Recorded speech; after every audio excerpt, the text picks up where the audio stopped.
Hello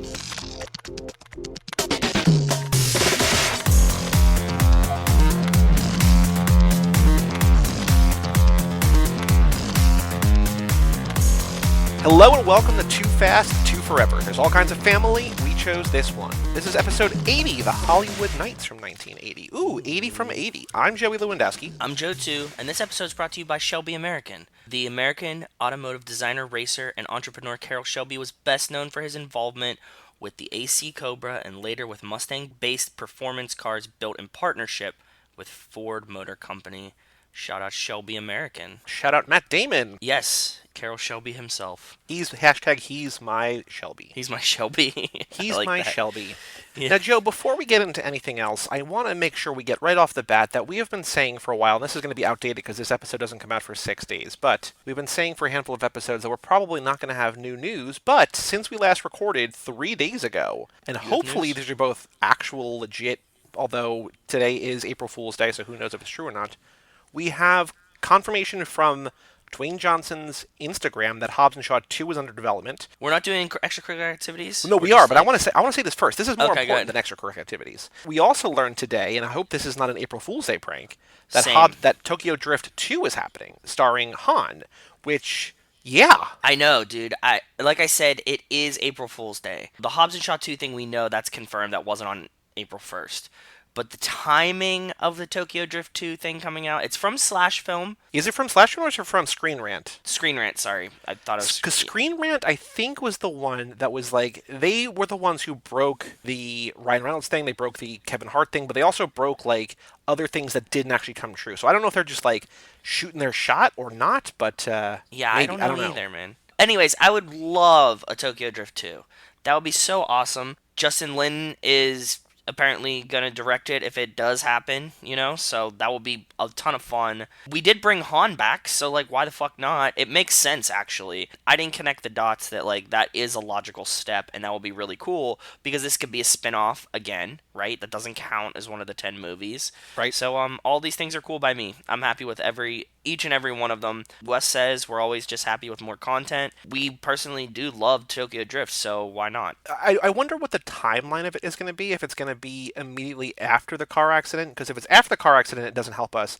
But if it's some ambiguous time before, which again still might not make sense because it happened so long ago, I basically, the question I'm trying to ask is, can we get Giselle back here? I don't know. I would think, though, with seeing Sean and Earl in the trailer, that this would just be like Han goes back to Tokyo, or it's either like right before 9 or right after 9 is what this is going to play out, and logically it probably should be after 9. What I'm guessing, although I don't know, because they don't need to jump around time anymore. Like, we just, like, got over this. You brought Han back from the dead. Like, if we know that Han's back in 9, then you don't have to, like, make Tokyo Drift set before, you know? So why would you do it? well, what I'm wondering is, so logically, like you say, it takes place after 9 because it's him, but I think what makes the most sense narratively is to fill in the gaps between the end of Tokyo Drift, the beginning of 7, and 9. So, like, basically, what has Han been doing? Because I feel like if this is That true, makes sense, if this is real, you know, we have, who was it, Justin, I think, who wrote in and was just like, Dom pulling a thing like, what you did is for you alone, blah, blah, blah, whatever, right? Yes. They could make us angry in 9, but if they're like, hey, wink, wink, check out next summer, Tokyo Drift 2, you'll know the entire story, like, that could make sense. You're right, and that would be actually really cool, because it would be like, pressure you into seeing Tokyo Drift 2. If they're like, Han's back, and they're like, we're not going to talk about how, but just like go watch Tokyo Drift 2 and you'll figure it out, and you're like, god damn it, now I need to watch Tokyo Drift 2. Yeah, they just like turn the camera, they're also, like, hey. it's narratively, it's great for, like we were saying, like, how much time can they devote in 9 to explaining how Han got back? Why not just give them like an hour and a half to 2 hour movie to just explain that part of it, which would be cool to know anyways, and not have to like gloss over it in 9 for just like 15 minutes and be like, oh, this is how we got back here. It's so much smarter. It's because we're gonna get to a point where these are like fucking endgame length 2-part movies, unless they start doing stuff like this. Just like give me a spin-off that's like this is the story that you wanted to see on the side, and cool, that works for me. Yeah, that's fair enough. Cool. So that got out of the way. That's the news segment. We did it out of order, but I wanted to make sure that we didn't because I feel like that's the kind of thing where if we do it after email, if we do it after extracurricular, like there's so many things that could come up during that I wanted to make sure we had the full conversation Yep. as we intended. Fresh. The director's cut, the Snyder Yep. cut. But okay. Extracurricular activities, Joe. Since we recorded on when was it Sunday? What have you been up to? Literally nothing. So that was Oh, about so it. you want to do the segment to say that you've done nothing? Yeah, I don't know what I've been doing. You know what? I got like really into this fucking Disney Sorcerer's Arena phone game. That does not feel on brand for you at all. I know. But you know what it is I was looking for something to like kill time on like Sunday night, and I was like, you know what, like I want something to just like turn my brain off, and I was looking for like I wanted a turn-based role-playing game, a la Final Fantasy, like something that's like easy to like turn your brain off and like kind of repetitive, but like chasing the dragon a little bit. And so I found this, and it's actually a ton of fun. But I know that I'm gonna get bored with it soon, but I'm just playing it to like this is gonna help me get through this week of in between boredoms. Sure. So Since you have an iPhone, if you get bored of that game but you still want that itch, the Apple Arcade subscription thing is like $5 a month that I still pay for. I should probably cancel that soon because I haven't played in a while. But I went yeah, through I'm not that a big kind of. phone game person. It was just like the time of like us being, home and in the house. I was like, I've been watching, reruns of stuff, movies. Oh, that was the other thing. I watched the movie Onward, which was great. Oh By the yeah, way, cool. Onward was lovely. I was so happy. It was such like a great, wholesome, fun movie. So I wanted something that just was like, especially one of these phone games that you have to check in like every couple hours because that's essentially like what I want to do right now, right? Like to kill time and be like, oh yeah, I just gotta like wait 45 minutes for my energy to replenish, and then it just passes time. So I that's get what I you. was up to. Yeah, I this is get something you. I would never do in normal life when I'm not doing anything else. I'm like, yeah, fuck it. Yeah. So since we last recorded, what did I do? Oh, we played Risk again on Monday night, the second iteration of Risk. The guy who was losing got knocked out, and then I had a bloody battle over North America. We're gonna play tentatively scheduled to play tomorrow night. I have a plan because I go first in the round, and so I have a plan what I'm going to do. And basically, I'm going to take a stand, and either like I'm going to lose, like right now, or I'm going to basically hold strong. So like I just going to get lucky. That's all I'm saying. So like this is such like Okay. a limp dick of a segment because like you can't see the board. No one really cares. I'm not Yeah, nobody describing it cares. well, This but is like worse than fantasy football, but I'm glad that you're excited about it, and it's fun that well, you're yeah, doing something things with friends. basically the TLDR is that things went bad, and I'm going to do something probably dumb tomorrow night, and we're going to see how it shakes out. You're gonna Leroy Jenkins it. You're just gonna. Basically, almost exactly. What I started doing, and I think, and you've been actually watching this, is this has sort of been killing What? time for you too, is that I have been so missing baseball that I Oh yeah. recreated our fantasy baseball teams in MLB The Show on PlayStation. And so in a It's league actually of really 30, cool. it's very cool, and it's very cool to see your fantasy team as an actual team. So this might only matter to like you and maybe to Justin, but what I did is I took the 30 teams in Major League Baseball and I traded all 25 guys on each of our teams to one of 12 different teams. So there's basically 12 mini all-star teams and then 18 teams of nobody. As of right now, we have 6 of the 12 teams have lineups. And so I'm waiting to get more people, but I'm basically streaming, like simming a game and streaming it on YouTube, on my YouTube channel, which is Soul Popped, letting the computer play against itself, and I'm basically streaming it at either broadcast speed or like hybrid, which is a little bit faster. But these games take like an hour 40 to 2.5 hours to watch, and they look like real baseball, kind of. Like They look like real baseball. They announce it like real baseball. I mean, like the games have gotten really good. I haven't played sports games since like Madden of seven, like yeah, 5 through 7. I mean, car racing games, but not like sports games. So like, I don't know how difficult it is to actually play, but it's beautiful to watch. Like it almost looks real. There's like some wonky physics sometimes, and like the crowd. If you look too close to the crowd looks bad. The sideline reporter is bad. but generally it looks great and it's fun. Yeah, I've been trying to get my league to chip in like $5 each and like buy the new game. They're like, "Oh, why should we buy you a new video game?" I'm like, "Look, I don't enjoy playing these games. I'm not going to play this game on my own. I basically just want the Or just modern be like, the- let somebody else have the game. I don't give a fuck who has the game. Yeah. But you have to set it up then. So Yes. yeah. We're using a custom roster. Like I want to basically have modern rosters, better features. I think there's maybe a league that we could do with just the 12 teams. I don't know, but I'm trying. Like that's my current goal. I'm trying to convince them to basically buy me a video game that I'm never going to play. Yeah. So I might do it anyway. We're going to see, but it's very cool. And plus, it eats up a big chunk of the afternoon. And I do wonder if, like, because I have, the way that my TV is angled, you can kind of see it as you walk by my house. And I wonder if anybody walking by is like, oh shit, is baseball on? The baseball's Back? not on. Like all the sports channels, like AT&T Sportsnet in Pittsburgh has been playing like classic Penguins games at night and stuff like It's that. true. People were still clamoring for sports. Like I still listen to Coward talk nonsense and stuff like that, but Cool. Well, that's all I've been up to. So again, recording twice a week and nothing really going on. But I know this is it made me happy. It gave me something to do. And I know that you've been just watching it. Like you don't have. I'm trying to build on Twitter like the emotional connection, like who owns these teams, the history of the team, like, how it's that nobody evolved. cares about that. No, but I think people do. I think people could. Do you? I think people. I don't could. think they could. It's because it's not like your own thing. Like for me, like it doesn't matter. But like if it's on like in the afternoon, like while I'm on work conference calls, and like I can have this on my other screen at work. Yeah, this is better than nothing. In our league, there are two different guys who send out newsletters. Basically, there's like a weekly one, and then there's one that's just like a special every time. Like he's just more like visual. Like the guy who made our art for Yes. for this podcast sends out like sort of he does like a New York Post style kind of snarky stuff, whatever. Like kind of as things happen, whatever.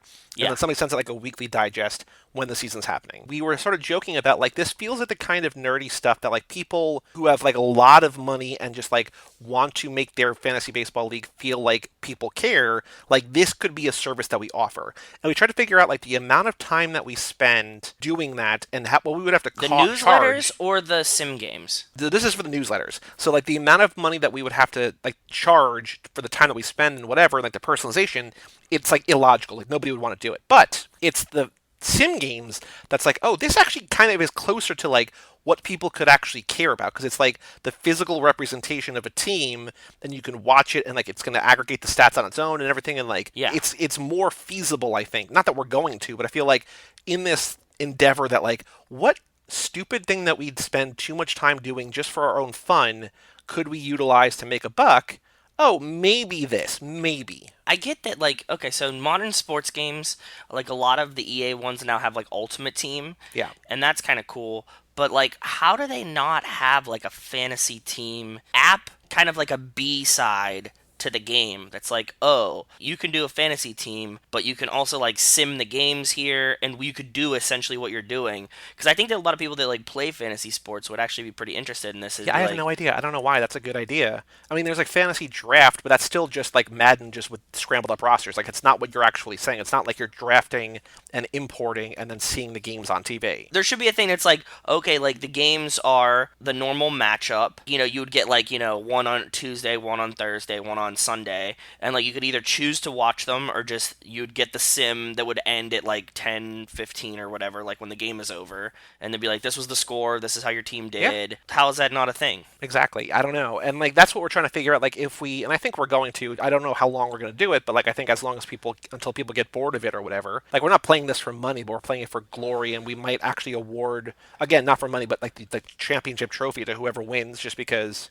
If you have no We got to baseball, do yeah. something, right? There's 12 different teams. Like I can't stream 12 different games in a day. So like we'll just stream one or two maybe, and then just sim the rest. Like you're not going to see most of your games anyway. So I don't know. It's just Also, yeah, like if you're playing fantasy sports, like you don't watch every game anyways, right? right. Yeah. You're only watching, so like you just really do. You're just chasing the stats, and like you just string it out to like make it last as long as the season does. Yeah. And the other thing that we were trying to decide, but I think we kind of ended on something today, was how do we determine the winner? Like, do we aggregate the stats that are like, so like in fantasy baseball we have 6 hitting stats and 6 pitching stats that count, and whichever team wins more, you win those categories, whatever. So in a Yeah, you do perfect this week category you have thing, 12 yeah. and 0, right? And we were trying to decide if we want to do that, like it's manual work, but then we realized that a lot of those things aren't really player based, they're going to be team based. Like your ERA for the team is just the team ERA, so it's kind of less exciting. So we're thinking then just like whoever actually wins the World Series in the game wins the championship in our league too, because That's exactly what it should be, Right. Because you're playing the games, so and you're I was simming thinking all the games. how funny it would be if one of the 18 scrub teams somehow beat us. Like they're just like, Oh, I love it. Yeah, that's what I was thinking too. I made it so that there's 6 teams in the AL and 6 in the NL, and the playoffs there's 5 in each that make it. So one of each of us theoretically, at least one is going to miss the playoffs, but that's just probably whoever has a bad team, right? Imagine if like the computer knocks somebody else off, like that would be embarrassing. like the simmed pirates just Yeah, come out of nowhere and just like wreck shit yeah. like and beat your like fantasy team, that you like drafted and was like these are good players, and it's just like, nah man, chemistry was too low or something I'm weird. also very excited to see like one of these teams against just like a scrub team and just see them win like 12-1 or whatever. Just like, oh no, they're gonna murder. Like all of the good pitchers are on these teams. All of the Yes. good hitters are on these teams. Yep. Like there's decent players that are still left around the league, but like an overwhelming majority, like probably 90% of the good players are on these 12 teams because like we draft the top 300 players or Of whatever, right? course. So Yeah.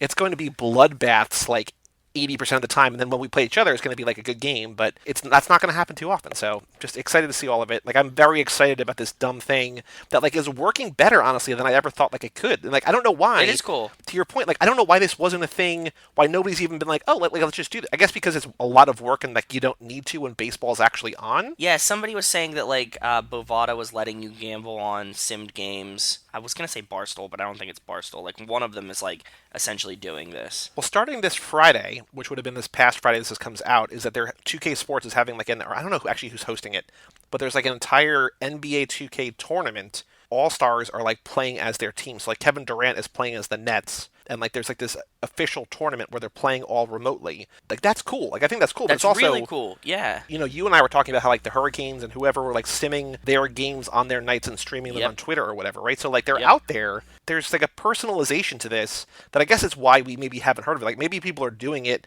and it's just not widespread because like it's not famous people and it's not like something that applies to everybody. Like it applies to 12 of Yeah. us. If there was like some kind of mode on the game, like you could really twist my arm to convince me to like go buy the new NHL if I could be like me and my friends have our fantasy teams. It like sims it or lets you play them or what, you know what I mean? I guess that there's kind of the same things, but it should just be more conducive to like matching your fantasy team. Yeah, for sure. I don't know. Again, I don't know why there isn't, but maybe this is the time to add it for next year. Who knows? Yeah, if EA, if you're listening, you owe us royalties. Okay, Joe, we have a Patreon page here on the show, toofast2forever.com. Shout out to Cassie Wilson, Jake Freer, Ben Milliman, Nick Burris, Alex Ellenen, and Justin Kleinman for supporting us over there at the $5 level or above. Thank you all so, so very much. Thank you, thank you, thank you. I also, before I open the mailbag, because Joe, we have a ton of emails tonight, a ton of like Really? different things here and there. Yeah, for sure. No new reviews on Apple Podcasts. If you want to do us a nice favor, if you don't have money to spend on us on Too Fast, Too Forever, which you don't have to, please don't. But I mean, please do, but please don't. Go to Apple Podcasts, leave us a review. Thank you so, so very much.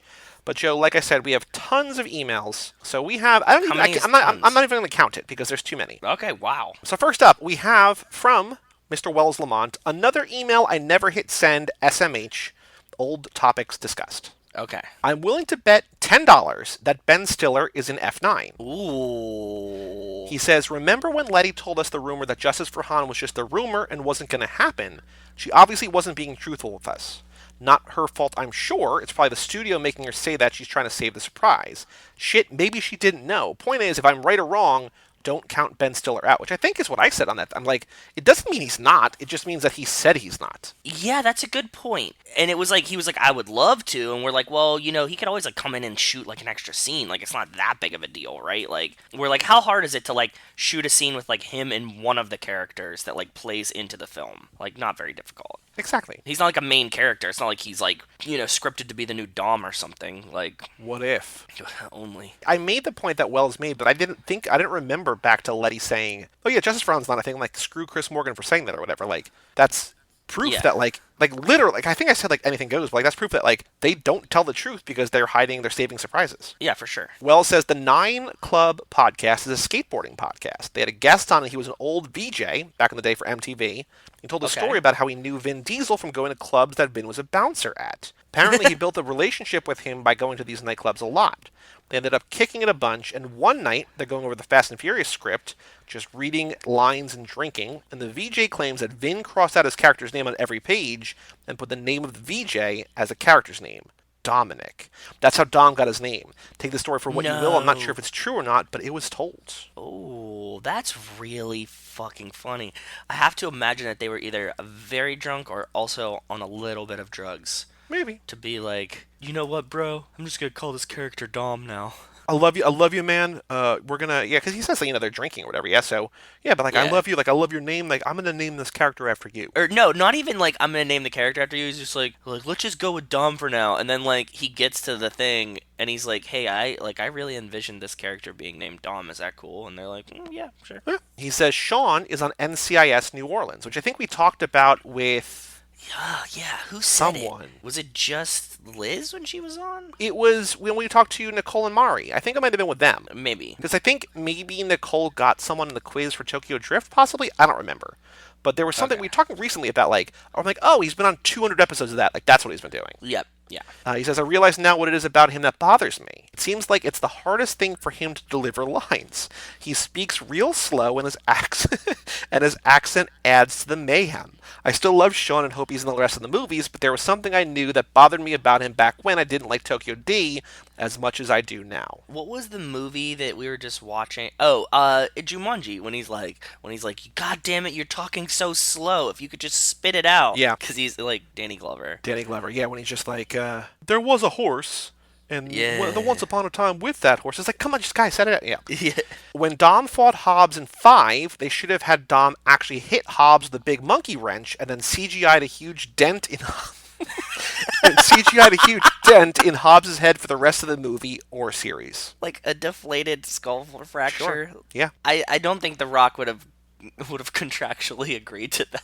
But his head's a good shape for it, you know what I mean? Like with him already being bald, it would actually fit really well. And they could have just like put like a green skull cap on him, and they could have done the CGI pretty easily, I'd imagine. For sure. Computers are real powerful. That's what I'm saying. Wells says, get Nate back on the podcast. He was cracking me up. His order of movies was interesting, and I'm writing this before he explains why he likes 2F so much, and I'm excited to hear it. Yeah, Nate is great. I knew that you guys would love him. I'm very happy that he reached out to us. Yeah, for sure. But like I knew like as soon as you like mentioned that he wanted us to come join him, and I was like listening to some of the Rocky Maya picture show, I was like, dude, I remember messaging you being like, this is going to be awesome. Yeah. Just telling you like already off the jump, like this is going to be awesome. And it was. It was, yeah. I was thinking actually recently today because I was like, I kind of want to get Jordan back on the podcast. So here's the thing: we have this lap scheduled, and then the next 2 laps are going to have a single guest or a pair of guests for Yeah. the lap. And so basically, we're not going to have another individually weird scheduled lap until lap 9. Okay. But we've got other people that want to get on, but like we could, like, there's so many people that we've talked to once. Like, I'd love to get Nate back on, love to get Jordan back on, love to have Kate Hudson back on, love to have Walt Kate's back great. on. Walt Love to make definitely. Michael DeManico watch another movie. Like, Oh, for sure. there's so So many of these much. guys that we've had on that we love, that we Just loved great having guests, the one time, yeah. right? So nothing but time. That's the beauty. That's what I was going to say. Well, we have infinite time, so On the one hand, you could be like each of these conversations that we have with someone who has seen the franchise is kind of about the entire franchise, but at the same time, anybody who loves the franchise or is just fun on the show is going to be fun on the second episode anyway, right? Like, we don't have to do we can just get into the meat of it too, right? So you're taking a little bit out of it, but not much. Like, you're kind of enhancing it a little bit. because we've already scraped the top off. So like we know what they feel in their rankings and stuff like Yep. that. We have that. Yeah. So we can just keep digging and asking them weird questions like For sure. how involved was Hector in this parts buying scheme? Yes. He says there's no rules or guidelines for movies in the Fastiverse. Wesley Snipes would fit in wonderfully. Anything short of being pedos or racists, and they're fine. That's pretty much a good my line to draw. standard for life. Yeah, as long as they're not pedos or racist, anything pretty much goes. I'm cool with it. I finally looked at Whataburger's menu, and it's not necessarily, in my opinion, a spot to compare to In-N-Out. I guess if it's strictly burgers you're comparing, it's cool, but overall they're very different. In-N-Out They has are. 3 things on the menu, and Whataburger is a whole bunch of stuff. I've said this Yep. before on here. Everything surrounding the burger patty that makes In-N-Out so good. Yep. I challenge anyone to order a plain burger, no cheese, and just eat the patty by itself, and tell me how much you like it. I'll never be able to try Whataburger after Joey explained in a previous episode that they put mustard on the burger before they cook it. Can't do mustard, but thank you for letting me know. That could have been bad. Sorry, it's In-N-Out. You get a mustard fried. That Whataburger it's mustard based too. See, okay, so and the thing is that we aren't comparing In-N-Out and Whataburger. Californians and Texans, when they get together, argue this. Like, I think that they're different. They're all the same fast food, but at the same time, like, I get that Whataburger should be compared with Burger King and Wendy's and McDonald's. And In-N-Out's kind of its own thing. Like, if anything, it's like Five Guys versus In-N-Out, but then they're different price tiers. So it's like they're more similar in that way. But I understand and agree. We always talk about this. People like to do this all the time. They're like, "Do you like In-N-Out?" They're like, "No, I like Wagyu beef burgers from this one." We're like, "Well, that's not the same fucking thing, dude. Like, that's not what we're comparing Yeah, here." Like everybody's gonna take a Lamborghini over anything like a Ford Focus every day. That's how it happens. But right. If we're classifying, and I don't even know if it's tier. I mean, it is tiers to a certain extent, but I think it's more even classification, categorization. So there's like the fast food places that are everywhere, right? yep. There's like McDonald's, Mm-hmm. Burger King, Wendy's, right? And then there's like the sort of specialized fast food places that are sort of regional, which I guess would White be Castle, Five Guys, In and Shake Out, Shack. Fat Burger. Wells says Rubio's, which I think he talked about a while ago. Rubio's is a fast food chain that tries to act like a restaurant. Two of my friends used to love it. Go hit that up. But just so you know, it's essentially Chipotle as far as white people spin on Mexican food, but even less authentic than Chipotle. They call it coastal. Interesting. What, do you remember the name of the chain? I think it went away, but there was like a basically, it might have even been owned by Chipotle. There was like a Chipotle of Chinese food that was like in DC. Oh no, I don't remember this. They like tried to do basically the same thing where just like choose your base, choose your this, choose your that, and we're gonna make it in front of You you. like Panda Express? I guess it's like how Chipotle and Taco Bell aren't exactly the same. I don't know. I don't know. Yeah, we have Takeaway here, which is the Indian version of Chipotle. There's Cava. Do you know Cava? Cava. No. It might be I think it's a New York place, but there's one near me too. It's basically like Mediterranean Chipotle. So it's Fair. you choose a pita or a salad or rice or whatever, and Mm-hmm. then you have like the lamb or you have the falafel or you have whatever. So that's good. Yeah. Well says Nate made two great points. Tej was a cocky dickhead in Too Fast. Then he became a nerd. Ludacris is a great actor. He's always been solid. Talking rappers to actors, he's better than T.I. and 50 Cent. Not as good as Ice-T or Ice Cube or Eminem, Fair. but he's great. Well, Eminem being top tier, I'd have to think That's just about. based on one movie, right? Yeah, that's what I'm saying. It's not you don't have a ton of bodies of work to go off of. Ice T and Ice Cube, I say yes, they're definitely top tier because they have Sure. like a lasting career and a history of it. So Yeah, I don't know that it's fair to lump because like I was with you in the same thought when it's just Eminem. I don't know. I mean, like 8 Miles, great. He's great in that movie, but he's essentially playing himself. yeah, So he's playing he's playing Eminem. He's not playing yeah. Marshall Mathers. He's playing Eminem. So Okay, my East Coast bros, stay safe and quarantined, and I'll see you on the other side. Well, Wells, stay safe yourself. I yeah. hope you're staying safe out there He's in the been Bay making Area. some pizzas. We were talking. I was talking to Wells. Maybe blessing in disguise. Although I don't want to abandon our family for Fast 9, but remember how we're like, oh shit, like that Wells, like going to the theater early, Drive-in. smoking, drinking. No, not even a drive-in, but like remember his friend's a chef at the Oh movie theater. yeah, They do that's the right. pre-screening. Maybe new Fast 9. We go out to San Francisco. Maybe. Okay, next email from Alex Ellenin. Want some fun in your quarantine? He says. Pre-order starts today, ships April 27th, and this is the Lego thing that you'd sent me that I was like, damn it, I wish you didn't see. Yes. So I want to get your reaction on air. But there is a thing that I've seen now all over the place. All over the place. There's I've gotten a message. Mike posted on our wall. I think Jason might have sent it to us too. One of my other buddies, like I think Matt sent it to me. A fan that wrote in, Dustin, sent it to me. I saw it. My love of Legos and Fast and the Furious have overlapped, and I've like hit that point where everybody was like thinking of you. It is the Lego Technic Dom's Dodge Charger for $99.99 coming on April 27th of this year. I'm gonna buy Boy, oh one for boy. Rachel. We can even do an episode about it if you want. I think it'll be a cool thing to have in the house. Yeah, I mean, I would want because like it's 1,000 pieces. Like it's like a legitimate, serious. Oh yeah, it's gonna be fun. Yeah, and it's a cool thing to display too, right? So Yeah, and it'll be cool to like sit on your, next to your TV or whatever. yeah, for sure. Yeah, so Alex, thank you for sending that in. That is very, very cool. When I saw that, I was just like, oh, damn, this is cool. So that's Yeah, awesome. I'm That's gonna buy very, very one cool. and we'll report back when we get one and build one. So Joe, our next two emails are kind of a tag team, 2-for-1. New $1 patron, meet Jerry Robinson. oh, welcome Jerry. Jerry gets access. Jerry's doing the smart thing. He gets the access to everything for $1. He gets access to the minute, to the quiz. He doesn't get the stickers. He doesn't get the pick a movie, but all the tireless Also, work just that dip we your do. toe in, man. Just to see no how it end. is. See Yeah. how it feels. Well, we can play And just then, a tip. sure. And then just, 1 minute later, he sent us a message that said, you guys are awesome.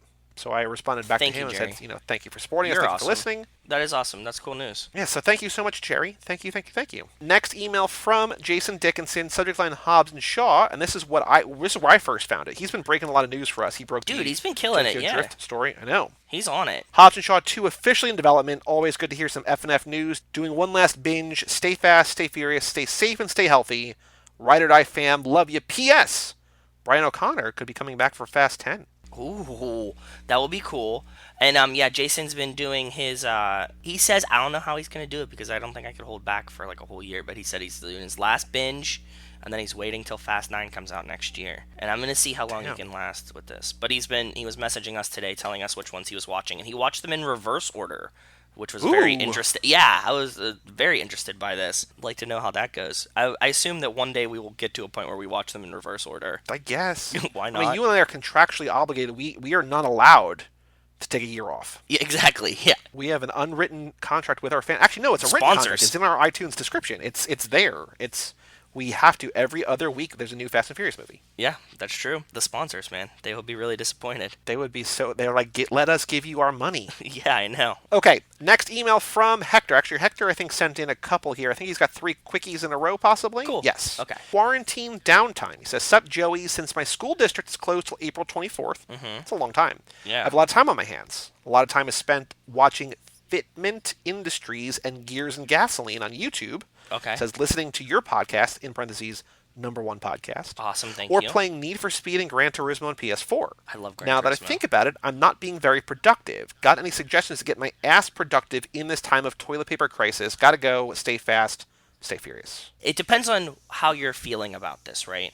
If you're in a high stress situation, because some people are like worried or nervous or anxious about this, then I think you're doing absolutely all the right things. And you shouldn't feel bad like you're not accomplishing anything right now. Like anything that you're doing that's staying in and being safe and healthy is awesome. If you want to feel like you are being productive, I would say, however this manifests itself, make something. That's a really good idea. You Just creative create outlet. something. Creative things are good. If it's buying a Lego set to build, I was gonna suggest reading things. This is like one of the times that I really like reading almost documentary like things. You know what I mean? Like historical pieces or instructions on how to do a new thing. That's why we was spending a lot of time baking and stuff like that. It's a cool time to like play with some new baking recipes. At the worst job I ever had, which was 8 years ago now, it's basically the job I had. And so I had this job. I got fired from this job because they had no work for me to do. I took a cross country road trip, and then I started basically working for my current boss. So it was like like basically leaving this job was the best thing that ever happened to me. Awesome. But I was stuck at a desk for 8.5 hours a day with nothing to do. I was just like, how do I fill the days? And what I would do is I would just go on Wikipedia and just find like the longest articles I could and just get real deep into something. That's and like awesome. like I went down like a really weird serial killer rabbit hole and like Love that. unexplained like DB Cooper and West Memphis 3 and also like just like you can find there's so much to read and there's so much to learn out there. You know, I know that you're a gearhead, so if you can work on your car maybe, or if you can write something, or if you can read something, or if you can do this, I think you you can do can that, learn whatever a you want ton to of do. cool car things. You know, I've had like a lot of these like small passions that I focus a lot, like a lot of energy on. So yeah, that's what I'm just like, playing with new baking ideas. That's like always one Yeah. of my favorite things. So like I've been doing like tons of baking experiments. Now I have it to a point where like I'm gonna go through a loaf of bread in 2 days. I Yeah. know that I'm gonna make a new loaf of bread, so I'm like, okay, maybe let's add a little bit more salt this time, and I just do like all the experiments where like what would normally take me months to like work out the kinks of, I can truncate it and do it now in like 2 or 3 weeks. When we say like create something or whatever, like you don't have to make it for the world. It can just be for you. Like whatever you want to do. Paint, Like draw. Joe's not selling bread; he's making the bread for himself and Rachel to eat. You know what I Exactly, mean? yeah. So like, I personally like all the food things because there's a payoff to it. And like there's always something enjoyable about something that you made that you can eat as well. You know, like it's like, and then it goes away. You know, so like you created yeah. something that is like meant to be destroyed. Here's maybe a cool idea. Maybe, What? and I want you're more in tune with this, and maybe this would be either What? blue ballsy or if it would just be impractical. But like, maybe put together like your dream car, but like part by part. Like if you had all the money and all the time in the world, Oh. like scout out online like every piece that you would order, what you would do, and then have it all together. And then even if you don't have like a lot of expendable money, and you just say you have like an extra $20 one day or whatever, you go out and you buy like a thing, and then you slowly build your car, and then once someday you have all that, you can actually put it together. But maybe this is the time Ooh. to scout that out and know like, okay, This is the project car that I want. I'm gonna need $44,000, and I'm gonna need X amount of time. Yeah, that's really cool. This is exactly what, and like have it like an Excel or on Google Sheets or whatever, and like you can add links to theracersedge.com or whatever. This is the thing that Joey and I differ in, that Joey puts a lot of his thoughts and stuff like that into a tangible form, like, and just putting it on paper is really helpful to make you feel like you're not wasting time. I'm nowhere near Joey's level, but I've gotten much better by dealing with you. Well, thank you. You're welcome. You're in high school. It's not like you have tons of disposable. Even if you have like a job, like you probably don't have a ton of expenses, but you don't have like a ton of disposable income. Yeah. So like, don't do it like in a way that's going to frustrate yourself. Like, oh, I can't get this anytime soon. But like, aspire to it, right? And like, if you're good at It's a that, good like goal. Yeah. all the labor you're going to do yourself, and you're going to feel like it's going to be this intimate. It's going to be your car in a way that like is your like in every element is your car. It's not like you just Yep. bought a car and you like changed one thing here or there or whatever. Like you're building it from the ground up and you're finding every part, you're sourcing every part. Like Really cool. go for it, man. Yep. I agree. That's fun. Just make sure it's American muscle. Imports. Next email from Hector, Lance Theory. He says, I got a theory about Lance, Johnny Tran's cousin. What if he comes back in 9 or 10, fast 10-year seatbelts, he says, as another villain to get back at Dom for killing Tran? This way, they can use him as an excuse to bring Mia back, because Brian was killed by Lance. Brian was killed by Lance? Maybe Jesse was killed by Lance? Jesse was killed by Lance. He says, is this too much? I don't know. At least they can make him a minor villain and let him drive a Mitsubishi Lancer Ha ha. Evolution. Ha ha. See y'all again, you anus piecers. Wells, you're spreading, man. See what your boy did? I like the idea that's kind of on this note, but just to expand a little bit, that we bring all of these guys back and they like team up to like be the Megazord. They're like they become a crew, right? It's like Johnny Tran, Carter Verone. Verone, and Braga, and all these guys, and Lance, and like they all come together, and the family has to like square off Endgame style against them. Yeah. Yeah. Yeah. All of Cool. them at the same time. Yeah, for sure. Then Hector's third email says, my explanation. Hey, Joey's, I was laughing my ass off when y'all read my rankings. Here's my reason for Fast 5. Remember, he had 5, 8 Very out of low, 9. yeah. I really liked the first 4 for being a revolving around racing. Fast 5 being more action was a middle finger for me. Although it wasn't, quote, that bad, Hobbs being so stern and indifferent rubbed me the wrong way. That's why Hobbs and Shaw is higher. Hobbs is so carefree that it made the movie so good. Awesome. The sixth movie having a somewhat stern Hobbs also pulled the movie down for me. However, 5 and 6 are good movies overall, just not as good as the others. Gotta go, stay fast, stay sanitized. Ooh, stay clean. Well, I mean, that's sort of the overall sentiment that we have, right? Like, it's not, Yeah. they're good movies, they're just maybe not your speed if there's one that you don't like as much as others. Yeah, that makes sense. You know what I mean? Like, you're just so disappointed, kind of like the feeling that I had with 4 when we started this journey. Yeah. You know, I was like And just now so you love it. disappointed by 4, and I'm like, damn, dude, it's actually really good. So, yeah. And I think I felt that way to a certain extent about 2. Yep. I mean, now I also felt that about 8. Now I still don't love 8. I don't know if I'm ever going to love 8, but like, I like 8 more than I ever have. yeah, it's repetition, So- man. Yeah, we're just getting to that point where it's gonna. I like I said on a long enough curve, we're gonna get to the point where we're like we hate all of these for like certain Yeah. reasons. I hope we don't. I don't think that we'll ever get that bad, but it'll be like, yeah, there's a lot of problems with, and these are them, and we've sussed them I do all out. wonder, in that regard, if it's going to be like all at once or going to be like a waterfall. Like we're like, oh, like we really hate 2. Or whatever, you know what I mean? But like we love the rest of them. Or if it's going to be like, oh no, I just can't deal with any of these anymore. Like, I don't know which one of those is more likely. I don't know either. Just stick around. But I do know that We'll get like there. every other week is still good, and there's enough of them that we're not going back to any one in particular too often. True. There's not one that I'm not. I mean, 8. 8's one I'm just like I don't want it. But like 8 is interesting, especially now that like we know that Cypher's back, right? Like Yeah. there's stuff about 8 that's going to be more interesting, especially if it pays off in 9 and stuff. And yeah, I don't know. Yeah. There's none that I'm not. There's none that I'm not looking forward to even a little bit. Which I think once you start being like, oh, I gotta watch 4 tonight, like that's when you're like, uh oh, like something's Yep. gotta give. Yeah. Hopefully we never get there. All right, next email is from Jerry, our new $1 patron. What's up, Jerry? Subject line: FaceTime date. Says, "What's up, my bros? Hope you guys doing good. Joe, too. Tell Rachel I said hi. Hi, Rachel. She's sitting here. One of our fans said hi in the email to you. Hi. She says hi back. He says, again, my girlfriend and I were unable to see each other during the weekend, but it was Sucks. okay since the E Network was showing the first 4 Fast movies. E was showing it. Interesting. Okay. Yeah, I saw them on TNT. Actually, I saw one today. I mean, like, they're pretty much always on, so Sure. it makes a lot of sense. And now Hobbs and Shaw is on HBO a lot if you have HBO. So Yeah. like there's, I get like 9 or 10 HBO channels or whatever. So like it's on at least once a day on one of them, right? So Yeah. we watched them while on FaceTime and she was asking questions about the movies. Oh, that's cute. You had a mini drive-in Fasta date. Yeah. Oh. I told him about your Suki theory being lesbian because of her lines, and she totally agreed. Mm, She loves Marvel but hates the Hulk car. Sorry, Twinkie. She's Team Paul because of those blue eyes. the Well, bluest blue boy, eyes. do we have a podcast for you, Yeah, Zack if you Attack. like blue eyes, The maybe she'll bluest like of blue maybe eyes. she'll like Zack Attack. She probably will Yeah, actually.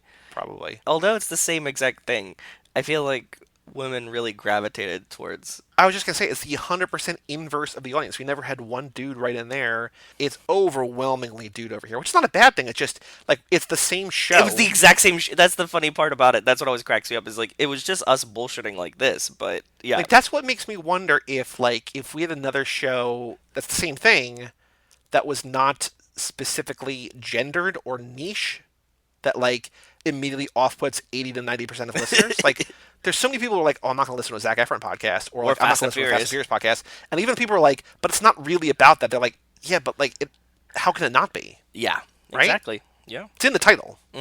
That's what I'm saying, man. He says she liked 1, 2, and 4 because Brian was in it, because Paul was in it. Yeah. Joey, I think in earlier episodes you're a baseball fan. Correct me if I'm wrong. Yes, I am. Yes. But so are we. She's an Oakland A's fan, while I'm SF Giants, and Oh. every year since we started dating, we go to multiple games, multiple Giants and A's games every year. Wells is a huge A's fan. He has like a whole bunch Yeah. of A's stuff. So you got a friend. Well, your girlfriend has a friend in Wells, and I'm sure that you guys can like virtually high five in the stadium because I think he goes to games sometimes too. I've been to Oakland. I don't remember what it was The called. I don't think it Coliseum? was Oco back then. Yeah, I went to the Coliseum, but the Giants were not home. I didn't really go to Ah, San Francisco. I want to. Like, there's 8 or 9 stadiums I think that I've not been to. I The Giant feel Stadium is like one of them. have I been to the Giants stadium? It's an outdoor stadium. Yeah, I feel like I've been there though. San Francisco Giants. I feel like I saw a game at the Giants stadium. Like when I go to like different cities, if there's a baseball game going on, I enjoy stadiums as well, right? So like I just want to go Except see when we this. were in Tampa and you and Rachel and Matt got and Adam got wings instead of coming to the Rays game with me. It Yeah, I didn't feel like going to the stadium that day. was fine. It was not a great game, but I was like, I'm not going to be in Tampa. When they have a game and I Oh no, and I hit hold all the on. stadiums, yeah. Breaking news from Wells on Twitter. He says it's fake about Tokyo Drift 2. Oh no. We warned everybody about that. I was hoping it wasn't real. I mean, I was Right. hoping it was real, but it was April 1st, so I mean, that's breaking news for us and going to be like, yeah, no shit. It was 6 days ago. yeah. Guys, come on. Yeah, there's like 8 or 9 stadiums I think that I've not been to. I really want to go to San Francisco. I have not been to Arizona. Like now, the ones that I have not been I've been to to are Arizona. in Arizona's cool. remote places that like there's no other stadiums around. Like Arizona's not near any No. stadiums. San Francisco is near Oakland, but I've been there. Did I ever tell Seattle I you haven't been to. my Arizona story about like being in the stadium and it was so weird to me because they had the AC blowing but the roof open and I was like, wow, I think you've told me that. I don't remember if it was on air or not, but yeah. this is very complicated to my brain. I was young too, maybe like 16 or something, and I was like, this doesn't seem like this is a good idea. Why would you have the roof completely open but then just blasting AC inside it? Yeah, sometimes I will have like during the day if it's nicer out, I'll have the windows open, but like I have the heat on normally, so I just turn the heat off and it gets a little Same. cold in here, which is nice. But the other day I realized that I had the windows open like all day, and then I went over and the heat was on. I was like, damn it! Like I just like I wasted a couple dollars. Just like that was Yeah, now dumb. imagine Like, doing that on a stadium scale in the yeah, desert. yeah. Not very smart. Jerry says we want baseball season back. So do I, and so do you. I mean, you're not a huge baseball fan, but it I eats kind up of feel like I'm lots of the missing. day. Dude, I love day games. That's my favorite. Yeah, Like when I'm at yeah. work and I like have like a Pirates day game that I can watch from like 1 to 5, like to get me through the second half of the day. Top tier. Not that I'm watching games at work. Full disclaimer. Nobody knows your last name. They just know your first name and where you work and where you can be found online and kind of what you look like, and like that's totally fine. Though. Exactly. You're Yeah. definitely anonymous. Yeah, for sure. He says, in fact, that was our first date, an official Giants versus A's game. That's really cool. Interleague That's play, cute. baby. Says they also want to visit every baseball stadium in Cooperstown. I've not been to Cooperstown since I was probably like 10. Okay. I'll go back there. Maybe I'll go back there after I go to the other stadiums. Oh yeah, like you cap it off like it's your final stamp in your passport. Yeah. Actually, I'm gonna put a pin back, and I'm gonna come back to that after the email. He says last year we went to Seattle, did a tour of the Mariners Stadium. I signed up for your Patreon. You guys are Thank typically you. the best show, and how deep you guys get into each movie, and I'm the same way. It'll be an honor if one day I can be a guest, or if you choose to come to California for a baseball game. Let me know, and I'll be happy to meet you guys and show you around. Got to go because I'm working, but I'll definitely be writing again. Well, we would love that, and we gotta come out and visit you and Wells. We hope that one day we have enough fans that we can do a fan lap. I think that would be fun. Yeah, for sure. What I wanted to say What? was, I don't know if you, Jerry, if you have a subscription to The Athletic. I love The Athletic. It's great, right? Joey was like very reluctant. I was like, dude, I got a subscription to The Athletic. If you want it, just like let me know. He's like, I don't know, probably never gonna use it. Like whatever. And then like you wanted to read one article, and then like you read like one or two articles, and you were like, this is the best sports writing that there is. Well, yeah, I mean, it is hit or miss. Like, there's some that's just like, oh, this is not good. But then a lot of it, Yes. like, some of the best writing on the internet, on sports writing on the Yep. internet, is on The Athletic. But there's a baseball writer, Joe Posnanski, who's been counting down the 100 best baseball players of all time, and it was going Hmm. to coincide with opening day.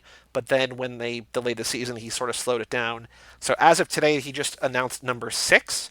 So there's still 5 to go. By the time this episode comes out, they will have just revealed number 4. But we're trying to figure out, like, in the top 5, there's going to be Barry Bonds, there's going to be Babe Ruth, Willie Mays, Hank Aaron, and then there's somebody else, and our whole Hmm. baseball league cannot figure out who this is going to be. Our league kind of gives this writer a lot of shit because he's like super corny and just like it's whatever. Yeah. They're like, he better not have number 1 be like you, the fans. Like That would it's be not so out of the realm of lame. possibility, but like Ugh. I don't think so. But like we just have no idea who the 5th person would be. Also, right now the Athletic has 30-day guest passes. So Oh, Jerry, if you want one, just let Joey know, and I can send you a guest yeah. pass. I got a bummer of it. Like one of the other great baseball writing sites on the internet is Fangraphs. Do you know Fangraphs?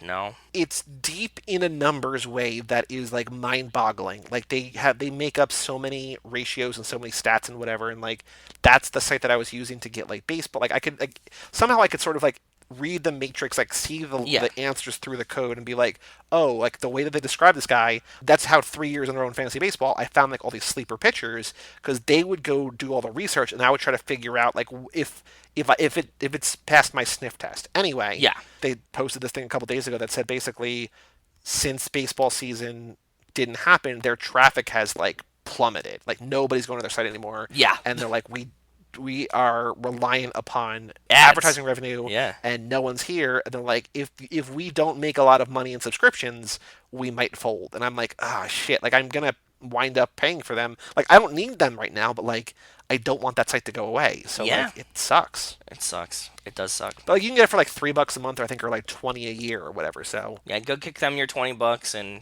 tell them yeah. thanks. But man, oh man, I don't want that to go away. So yeah, if you want the Athletic, let me know and we can hit you up or Yeah, whatever. we'll give you the free 30-day pass, and you can just check it out at least. Also, we're just assuming you don't have a subscription to the Athletic, and you might. So, Yeah. Next email from Wes, no subject. What up, fam? what up, Wes? It says a quick one today. Liz was a great guest. I always love hearing from people somewhat new to the series. I only have a few things, mostly related to the Nas Boost episode. Okay. It says you were wondering who gets the fuck in the first movie based on the Ja Rule song playing at minute 40. I think that one for sure snuck in under the radar, but Monica gets the fuck earlier in the movie after she yells at Edwin after the race. Fuck you, N word, you didn't win. And I was like, and I looked Oh, back in the minute doc and I was like, no. And it says, what's your problem, N word, you didn't win. And I sent that to him. He's like, did I get that wrong? I was like, I don't remember. And then I scroll down, and Edwin then says, well, fuck you then. And I was like, that's oh right, he right. does get it. That's But it does make right. sense to me that Ja Rule, either in character or in the lyrics, Gets both it's fucks. him one way or the other. Exactly. Yeah, he got both. We got to the bottom of that, me and Wes, via email Oh, today, cool. or yesterday, or Nice. both. So then he says, I wonder if the trophies in Dom's shop are his dad's trophies. We know he was a racer too, and it seems like he was more legit. Ooh. That's a good point. Yeah, I mean, it's Toretto Garage, right? So, like, there'd be no reason to not have your dad's trophies. I would display my dad's racing trophies if it was me. Do we know Dom's dad's first name? I don't think so. Because is the name of the shop is Dominic, it's DT Precision Autobot, it's Dominic Toretto, so maybe he's Dom Jr.? Yeah, I could definitely see that. That's an Italian thing to do, anyways. Jacob? Dom? Yeah. Jacob's not a very Italian name. I think that With Jacob a has to be K? like a half brother or something, right? Like a step brother, Half Toretto, half Mountain Man. half cyborg. Joe, I'm glad you're enjoying Lego Masters. We love it. You're right. For the most part, everyone's really great. Even the pairs that we didn't really care about weren't pairs that we hated. Yeah, exactly. Same. That's why I said the show's just so wholesome that like everybody on the show, like if you're a Lego builder person, like you're not. There's definitely teams like I really don't care about, but they're not Sure. bad, right? They're not like evil How many people. teams are on the season? I think they started with 8. Sounds about Oh, right. okay. It was kind of like when we did Hyperdrive, right? Like it's like we didn't hate any of those people, which is like someone we didn't really care about, but like there wasn't anybody who was like, well, I guess there was that remember who like the Mustang, like he wasn't cool, but like we didn't No, hate him. the Lambo guy, right? The Lambo, yeah, sorry, the That he Lambo, was like, yeah, I made this drifting Lambo. Like, I'm just here to show that money can buy anything. And it's like, fuck that guy. Like that was, but I mean, even like he wasn't terrible. He just like No, he was just wasn't like a heel. He was just like kind of douchey. yeah, he just kind of sucked. In regards to the Border Patrol heat signatures seen in F4, that's one of the few plot points in the series I still don't fully understand. Maybe it's because I haven't seen this one as many times, but every time I watch it, I really try to pay attention and work out what exactly the timing purpose is, but so far, I haven't worked it out. That's it. Stay safe out there. Until next time, stay furious. Wes. Wes. Well, we will get to it eventually. That's what I was just gonna say. Whenever we get to that minute in like 6 years, we will cover it in depth, and we will work out the timing. We'll make some bold predictions and assumptions for you, and we can talk about it then. I mean, do we decide? I think we said we're going to do three in order, but are we going to go in the minute 1, 2, 4 or 1, 2, 3, 4? Oh, I don't know. I don't know. Is there one that you prefer? Um, the benefit of doing three later is that narratively within the franchise it fits more, right? Yes. But like the way that we're doing it, we're not focusing on narrative at all. I mean, I don't know, man. I don't Like, know. because on the one hand we do it first, on the other hand we do it later, and then we're like we can look more carefully, but we're going to be looking more carefully anyway. I don't know. I ultimately don't think it matters. No. All right, write in family at cageclub.me. What do you prefer? Maybe we can start a poll on Patreon. You guys can decide. Maybe. But I mean, so I was We'll gonna get say at the end of 2. We'll just start a poll. Like, do you want us to go to 4 or do you want us to go to 3? So I was gonna say like in 100 something episodes, but like if with the Nas boost, who knows? Did you ever think that like whenever we finish all the minutes, are you gonna clip them all together and make 1 minute like the one giant episode? I think we talked about that, and I said yeah probably, and then I should have been doing that work all along. Sorry. No, it's fine. It's just I mean, it's a hey, lot. It's gonna be it'd be really really long. I know it's gonna be like 10 hours long or something ridiculous. You tell me, Yeah, we'll man. figure it out. Yeah. We'll figure it out. That's a problem for future me to worry about. Yep. Well, you got time now. It's Corona time, so you could probably catch up boy. if you wanted to. Oh boy, yeah, but I don't. I want don't to, but I want also to. don't want to. Okay. Hey, man, I'm not doing it, so it doesn't matter to me if you do it. If you were like, nah, fuck it, I'm not doing that, cool, fine by me. That's true. That's true. And then we have Hector sends in a car pic, and then I realized from Michael from Coast Always, who wrote in last thing, he sent in a car picture, and I was like, I don't know what the car is. So I emailed him, and he got back to me with what that is. So we'll play those Makes later. sense. Joey wasn't lying. He really doesn't know what it was. That's good, though. On Milwaukee.com. This came up, and this is the top story in my Fast and Furious Google alert. The Wienermobile earns spot in new Fast and Furious sequel. And then at the very top of the thing, it says, editor's note, we're not trying to fool you this April Fool's Day. That's why for the first time ever, we're sharing the punchline before you even read the story. Why? Because we could all use a laugh right now. So have some fun with our annual day of gentle satire. Feel free to trick your friends, but remember that these articles disappear at midnight tonight. And take time to smile, Milwaukee. We'll get through this together. I gotta say, I hate April Fool's Day on the internet, but like I'm glad It's been that generally good this year. because people are just like I don't have the energy and I don't want to like confuse people, which is why if Tokyo Drift 2 isn't real, like it's an extra bummer because it's like Yeah. I thought we weren't doing that this year. Yeah, can you guys just stop just for a little bit? But yeah, okay. So thank you all for writing in. If you want to write in, family at cageclub.me. If you have thoughts, when should we do Fast and Furious Tokyo Drift in the minute? After 2 or after 6? Yeah. Let us know. Or just send me your rankings or whatever. Just say hi. Yeah. Family at cageclub.me. I don't think there's any other news, but I'm going to check now. Rock the vote. See if in the 3 days since Sunday if Dwayne Johnson has like if we secretly learn, announced that he's running for president. exactly like if we learn via this as opposed to like literally every major news organization in the world being like, hey, something crazy is going on. It's going to be crazy, but, who knows? And we're all, like, at home, too, so, like, we would have heard. I'm sure that Yeah. at this point, when The Rock does run for president, we are going to get destroyed. Like, my phone's just going to catch on fire at that point, because we're Yeah. just going to get, like, bombarded from everyone being like, did you guys fucking see this? Well, I can tell you that since Sunday, there's been a lot of anti-current president sentiment about how he's handling current situation that it was not here 3 days ago. And there's also for just $285, you can buy a Cuomo for President sweater. $285? What the I hope. I'm fuck? not clicking the link, but I hope money goes to coronavirus or COVID relief or research or something. I don't Yeah, know. like masks in New York, please. If you search Dwayne Johnson president, the only timely thing, and this is a bit of a bummer but understandable, Black Adam likely delayed, says Dwayne Johnson. And then also Dwayne Johnson confirms Hobbs and Shaw sequel. So, yeah. Very cool. All right, Joe, the last thing I have to do before we take a break is the Fast and Furious minute 45, a minute I called, and I don't know if you like this idea, there's no popcorn. Oh. Do you like that? I would like something that Vince says, like the All right, well, Put your let's play dress- the audio and we'll come back to it. okay. Wash my car when you get done. What was that? No, Mia. I'm talking to the punk. And wear your favorite dress, because when you're done, I'm putting you on the street where you belong, cutie. This thing broken? What's wrong with this thing? Hey, what was that Cuban restaurant you wanted to take me to? One with the picadillo and little the red candles, the wooden plantain table. too. Yeah. Food all over the place. What was it called? Cha-cha-cha. Yeah, that's it. Yeah. Well, you can take me there. Friday night at 10. Is that good for you? Yeah, it's perfect. Good.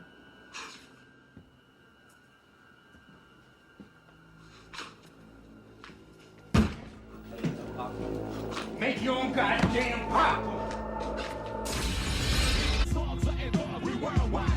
So in this minute, as you heard, a visibly drunk Vince taunts Brian in front of Mia. Mia asks Brian out on a date, and he accepts. Vince angrily storms back into the living room. Then we cut to the racer's edge, where Hector and his crew roll up, which is going to happen next minute. So, I like, is this thing broken? That alludes to your no popcorn, but you'd be like, what is going on in this minute? okay. Is this thing broken? I don't know if you looked at... I told you not to look at the trivia questions, but one of the trivia questions I wrote I didn't down was look at just, them. is the microwave broken? Yes, no, Oh. or just a bunch of questions. Or how about Slap's roof of microwave? You know how much popcorn I could fit in this bad boy? What's that a reference to? The Or just meme in general. the car meme that, like, the car salesman slaps roof of microwave. Do you know how much popcorn I can fit in this bad boy? That's really funny. Do you know how much popcorn I could fit in this bad boy? That one really cracked me up. Sorry, I like making myself laugh. No one is more funny to Joe than Joe is. Oh, I know. I that's very true. It's an audience of one at all times. 99% of the time, it is just me just laughing at myself. I've told you this, but I don't think I've said it, that like I write myself like jokes in like notes and stuff that I know that I'm not going to see for years. Like I like hide jokes to myself like in things, like in documents that I make for certain things, and then like I'll pull it back up and I'll be like, "Oh, you motherfucker, that was funny." And like I just like leave I just leave jokes for my like future. Like if I ever reopen this thing, like there'll be a joke in there like about it. And be like, you didn't remember what the fuck this was. And I'd be like, I didn't. You're right. I got a very important question for you. What? Do you think Vince has a crush on Brian? No, I think that Vince sees that Brian is the sexy new toy and that he's getting a lot of attention, and Vince is attention starved and upset that he's not getting the attention. Because both Dom and Mia and everybody else, like, and you get like a new person in your friend group, right? So like this is the coolest time to be a friend, is like he hasn't heard, my same stories 5 million times yet. So like Brian comes in, he's like, oh, he's cool, and he works at Harry's, and like he's from Arizona, and like all of these things. So like it has to be kind of And sad. he likes my girl, and he likes the girl that I like, And the she girl I likes like him. Yeah. You're encroaching really quickly on Vince's spot, right? Like you can see that you're like, if he and Mia start dating, then he becomes number 2, right? I just wonder, because Vince is so aggro. He's so aggro. Yep. That like it almost is like the really extremely right wing senators and congressmen. It's the people that are firmly like anti-gay coming out. Saying, The most extreme anti-gay people are railing against something that they hate about themselves. and then right? the story comes out that's like, oh, you have like all of these boyfriends, and like Yeah. that's what you were hiding. So I wonder if like he's so against him because he's attracted to him and he doesn't like Well, that he's about beautiful. himself. I'm attracted to him. I mean, he calls him cutie in here. He's like, put on your best dress, cutie. Like, I know that it's supposed to be condescending, but it's also like, what would he look like in a dress?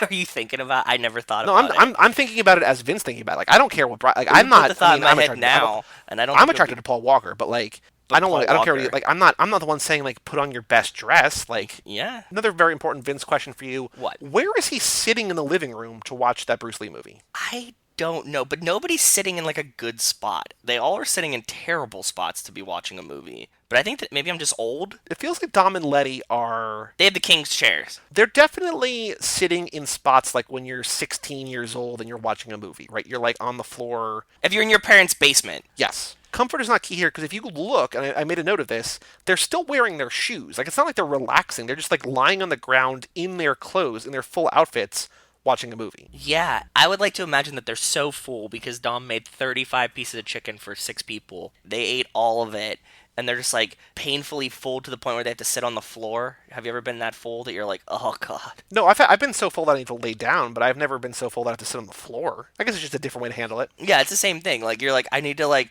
a chair won't do me any justice. I need to be able to, like, stretch my legs out in front of me.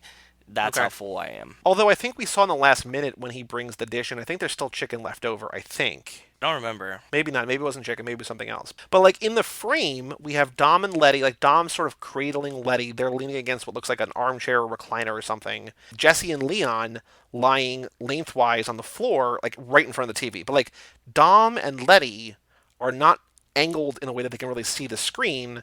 Like No. maybe they're just like I don't know. They're just canoodling. It's Yeah, weird. maybe, but like it's right next to their friends. I don't know. That's weird. I'm assuming there's probably. I think we probably saw from a different angle. There's like the couch to the left of this table, which is probably where Vince was. Maybe. I don't know. And Brian and me are, like, very disconcerned with having a spot to sit when they come back, so. Wait, did they move the TV? Because remember, I think when Letty's lying on the ground earlier playing PlayStation, It's in the I middle think it's of in the living room. It's in the other room. Yeah, maybe they just wheel this fucker around everywhere. And it was, like, in the middle of the room, too, remember?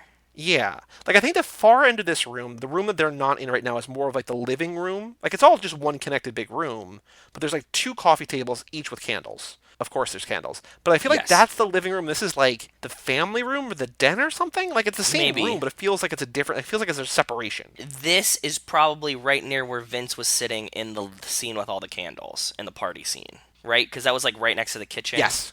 Yes, yes, yes. But he's sitting in a place that we can't see in this shot. Exactly, yes. So maybe he's behind the wall, like he's like next to That's Jesse. just Vince's spot. Yeah. He like sits Okay. against the wall right next to the kitchen. That would kind of make sense. That's why Yeah. we don't see where he was sitting. He was sitting like closer to the wall that where Jesse is. But obviously we can't see that with the camera. Now, did you see the most important thing in this entire minute? I only see that you wrote it, but I didn't There's catch it when I another watched it. Go ahead. Peach Snapple next to Dom. There is. He's just a man of many snapples. There's an empty Corona bottle, or like what looks like an empty Corona bottle, but there's also next to it a peach Snapple. Maybe he's on like a detox diet or something. He's like, you know what? No beers this weekend. I just save him for racing. I have a question for you now. What? Leon on his chest has like a tray of 5 screwdrivers. There's 4 in there. And he's I got was one in trying to his figure hand. out what it was. Okay. Is it like maybe a computer part, more likely a car part, but like I don't know what it is. Let me take a look again. Before that, I thought they were screwdrivers. I thought they were like Sharpies because they're like different colored tips. And I'm like, is he like he's not doodling? I was like, what is it? I was like, oh, now I see like with the angle or whatever, it's screwdrivers. Like it's the colorful, like the head or whatever is a different color for each one.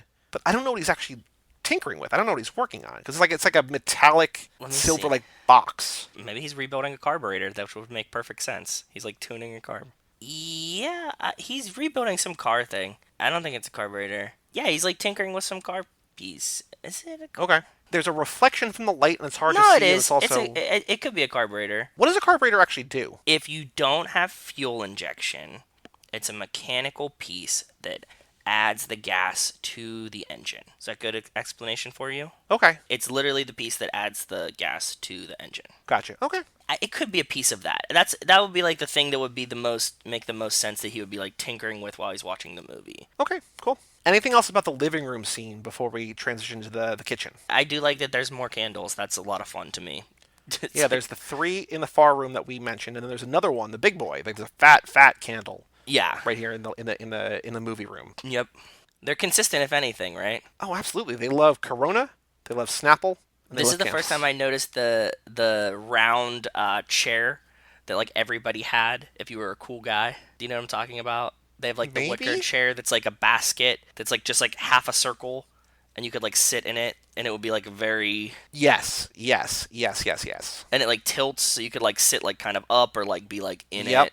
Yeah. Mm-hmm. So they have the cool guy chair, and that's the first time I thought about one of those in a decade. We talked about the living room, but the kitchen scene actually happens first. Yes. The living room scene is like 4 seconds of this minute, right? It's Yeah. like basically the end Near the before end, they go yeah. to Racer's Edge. The next episode we're going to do, the Friday's episode, is going to be another 3 minutes. It's not the Nas Boost number 3. So all the car stuff Joe's going to do there. So we're not going to talk about the cars Yeah, tonight. because it's like you just see them at the end of the minute. So I was like, I'm just gonna save them for the next one. But yeah, the most of the minute is Vince, Mia, and Brian, In the mostly kitchen. Vince and Mia, talking in the kitchen. Yeah. Talking about cha-cha-cha. But there is one very important piece of machinery that you made note of. So- that you were very. I was hoping, like, I didn't want to like alley oop this to you because I knew that you were going to slam it anyway, and you did. Yeah, obviously I had to figure out what the fuck microwave this is. Right, I found it.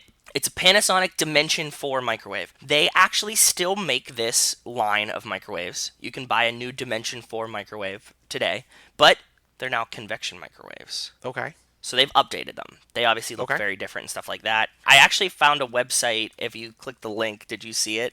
That it's called productplacementblog.com. And somebody like asked about what fucking microwave is in this Fast and the Furious scene and have a clip of Vince with Which the is microwave. amazing because Right? I said to you that, like, so we found this way. We knew about the Internet Movie Car Database, so we found the gun database this way. The watch We one that, found- that did exist and doesn't exist. I'm not a stalker.com or whatever. Yes. We had the product placement one. I found today there's like this whole site. People search about this movie more than like most other things. Yes. And like I searched what is the song that's playing when Hector pulls up to Razor's Edge, and there's like an entire site that's like just questions and answers about what song is this basically. And like it's a song by Gwick Wunzer DRP featuring Sendog, FM, Mr. Slip, and Lil J, and it's Nice. N-word with a badge, but it's not on the soundtrack. Like, Yeah. I guess because there's a very explicit swear in the title. Like, you know what I mean? Like, you have to sort of, I guess, leave some stuff. But, like, it's a very... I was Googling lyrics, and, like, I can't really fully understand. It's only playing for, like, 4 or 5 seconds across the 2 minutes. And I'm like, I don't know what this is.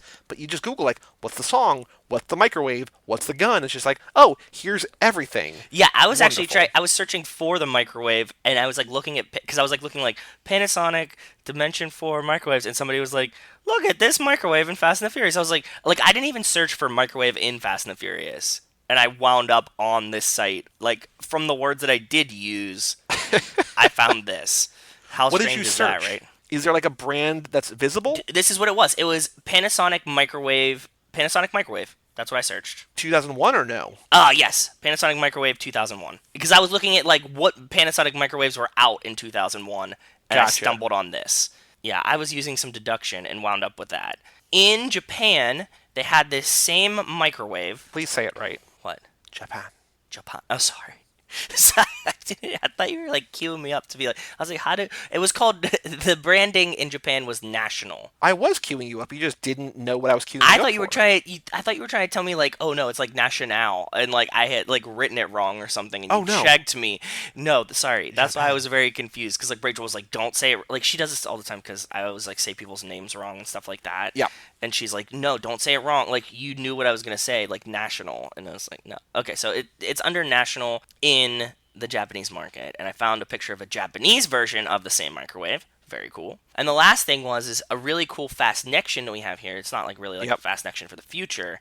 It's that it's a Panasonic microwave, and Dom and the crew were stealing all these Panasonic DVD players and TVs. So it would make sense that one of these shipments was a microwave, and I don't know if that was intentional or not, but it's kind of cool that they're all these Panasonic products. Yeah, for sure. And we can guess, like, maybe they stole this from the truck at one point. And that's why Vince is so nonchalant about banging it, because he's like, I'll just go steal another microwave. Or just go to the warehouse or wherever and just Yeah. pull one of the 400 that we have. Yeah, like, this thing doesn't work, and, like, just slams it and is like, fuck this. Cool. Okay, so now trivia questions here. 'Kay. Is the microwave broken? I just wanted to write that one down because I was like, that's like the dumb, like, because what's the answer? We don't know. Probably we not do. because they have fresh popcorn in the microwave. So here's the other thing: is that Jesse has the bowl of popcorn. Like the original title, like there's no popcorn, was when Vince punches the wall and then walks back in. Jesse's like, hey man, there's no popcorn. Like, make more popcorn. He says, make your own goddamn popcorn. Like, Jesse's not reading the room at all. He's got the bowl of fresh popcorn. So they had made popcorn earlier in At the some night. point. Yes. But what I was very impressed by is that the bottom of the popcorn, it's not like dregs of popcorn where it's like unpopped kernels and like half pieces. Like what's in the bowl, like the 10 or 12 pieces that are there, are all like prime popped corn. So like, I don't know, man. Like they did a good job there. He's not even at the end, yeah. So is the microwave broken? We can't answer it, but I would love that to be a trivia question. Be like, I don't know. I'm gonna The limit rage does quit not this quiz. exist. Or like neither answer is correct. You were supposed to leave it blank or something really Yes. awful. We had a quiz in middle school in 6th grade where it's like the teachers were like, hey, make sure you read the instructions on this quiz, kids. Like, very well, wink, wink. The instructions were just leave the quiz blank. And so I I just turned it over. And then, like, I just saw, like, almost nobody else around me read the instructions. They all just started answering questions. And I was like, how did you not pick up on, like, the very heavy-handed, like, hey, kids, remember to read the instructions. Always read the instructions in all of them. There's a lot of lessons you could learn as a student, and one of them is make sure you read the instructions in every quiz. Speaking of, here's a quiz. You're going to want to make sure to read the instructions. Yeah. No one listens. Nope. That's when I realized that, like, oh, like, most people, like, my friends, like, most people are not good at things. Like, they're not good at following directions, or they're not, Yeah. they don't think. Yeah. I don't know, man. So there's 3 other trivia questions that I actually have. One I think is super funny just because it's the way that they describe it, like what I pulled it up. But we could do the obvious one, I think, is what's the name of the Cuban restaurant that Vince wanted to take me on a date? Cha-cha-cha. What nicknames does Vince call Brian? Which is sort of a reversal of like what does Leon call old Coyotes R Us. Yeah. But the one that I was having a lot of fun with was what's This is not the best one. One of the key selling points of Cha-cha-cha. This is the best. This is the best one, and this wins for me. And these are all right answers. So it's because in the way that they go back and forth, the wood tables, the red candles, the plantains, the picadillo, or what Mia says, just as like a way to describe the restaurant. You know, food all over the place.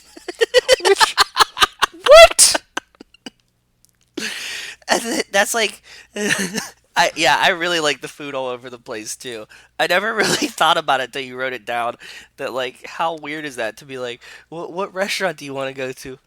Well, does it have food all over the place? Because they're talking over each other, so it's like I listened to this so many times. This one part because I was like, I can't be hearing what I'm hearing, and so she says, what was the name of that Cuban restaurant you wanted to take me to? The one with the picadillo and he says with red candles, wooden tables. She says the plantain too, food all over the place. Yeah, what was it called? Cha-cha-cha. What? Okay, we need to capitalize not. What's not one of the key selling points of the cha-cha-cha? So then what's it? We need to add one more answer. Oh god, just like with the really good Cuban food. It's okay. Yeah, Like really good Cuban, like in the really good Cuban food, because he says the Cuban place, but that's not one of the selling points of it. They don't mention it's really good Cuban food. Yeah. So what's not one of the key selling points? Because people would be like, food all over the place. Like, why are there quotes there? I don't like what. And it's No, gonna dummy. it's gonna be weird because that one's gonna be like, obviously that's right because it's like so specific. Like food all over the place isn't the wrong answer here, but why is it the right answer here? I gotta say, for a minute that's titled "Slaps Roof of Microwave," do you know how much popcorn I could fit in this bad boy? We needed a trivia question that was on par with that, and I think we got there. It's a great question. This is probably one of my favorite trivia questions. Because I was like, is that really? It's food all over the place. Can I go listen to it again one more time? Yeah. Uh-huh. Please. I want to like. It's hard because like they're talking at the same time and like you can't really tell and like it's all quick. Like this all happens over Yeah. the span of like 3 seconds maybe. So like Here. they're like yeah. Hold on, Also, I'm like why right are they there. going like 10 o'clock for dinner on a? It seems late. No, it's fine. They're young. Hold on. Here, I'm gonna turn it up. So just give me a second. One with the picadillo and little the red candles. yeah, the wooden plantain table. too. Yeah. Food all over the place. What was it called? Food all she does. Yeah, plantain too. Food all over the place.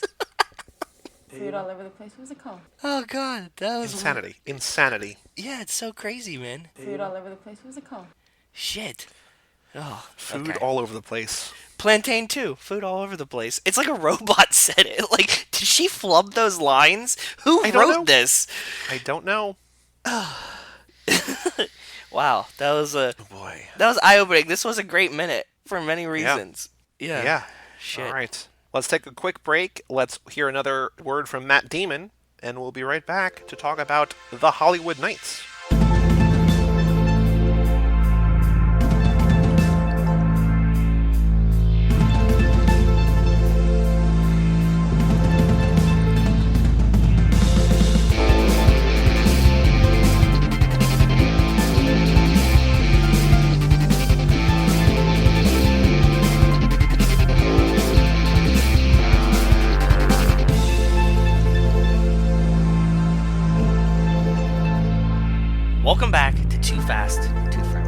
Episode number 80, The Hollywood Nights. The Hollywood Nights.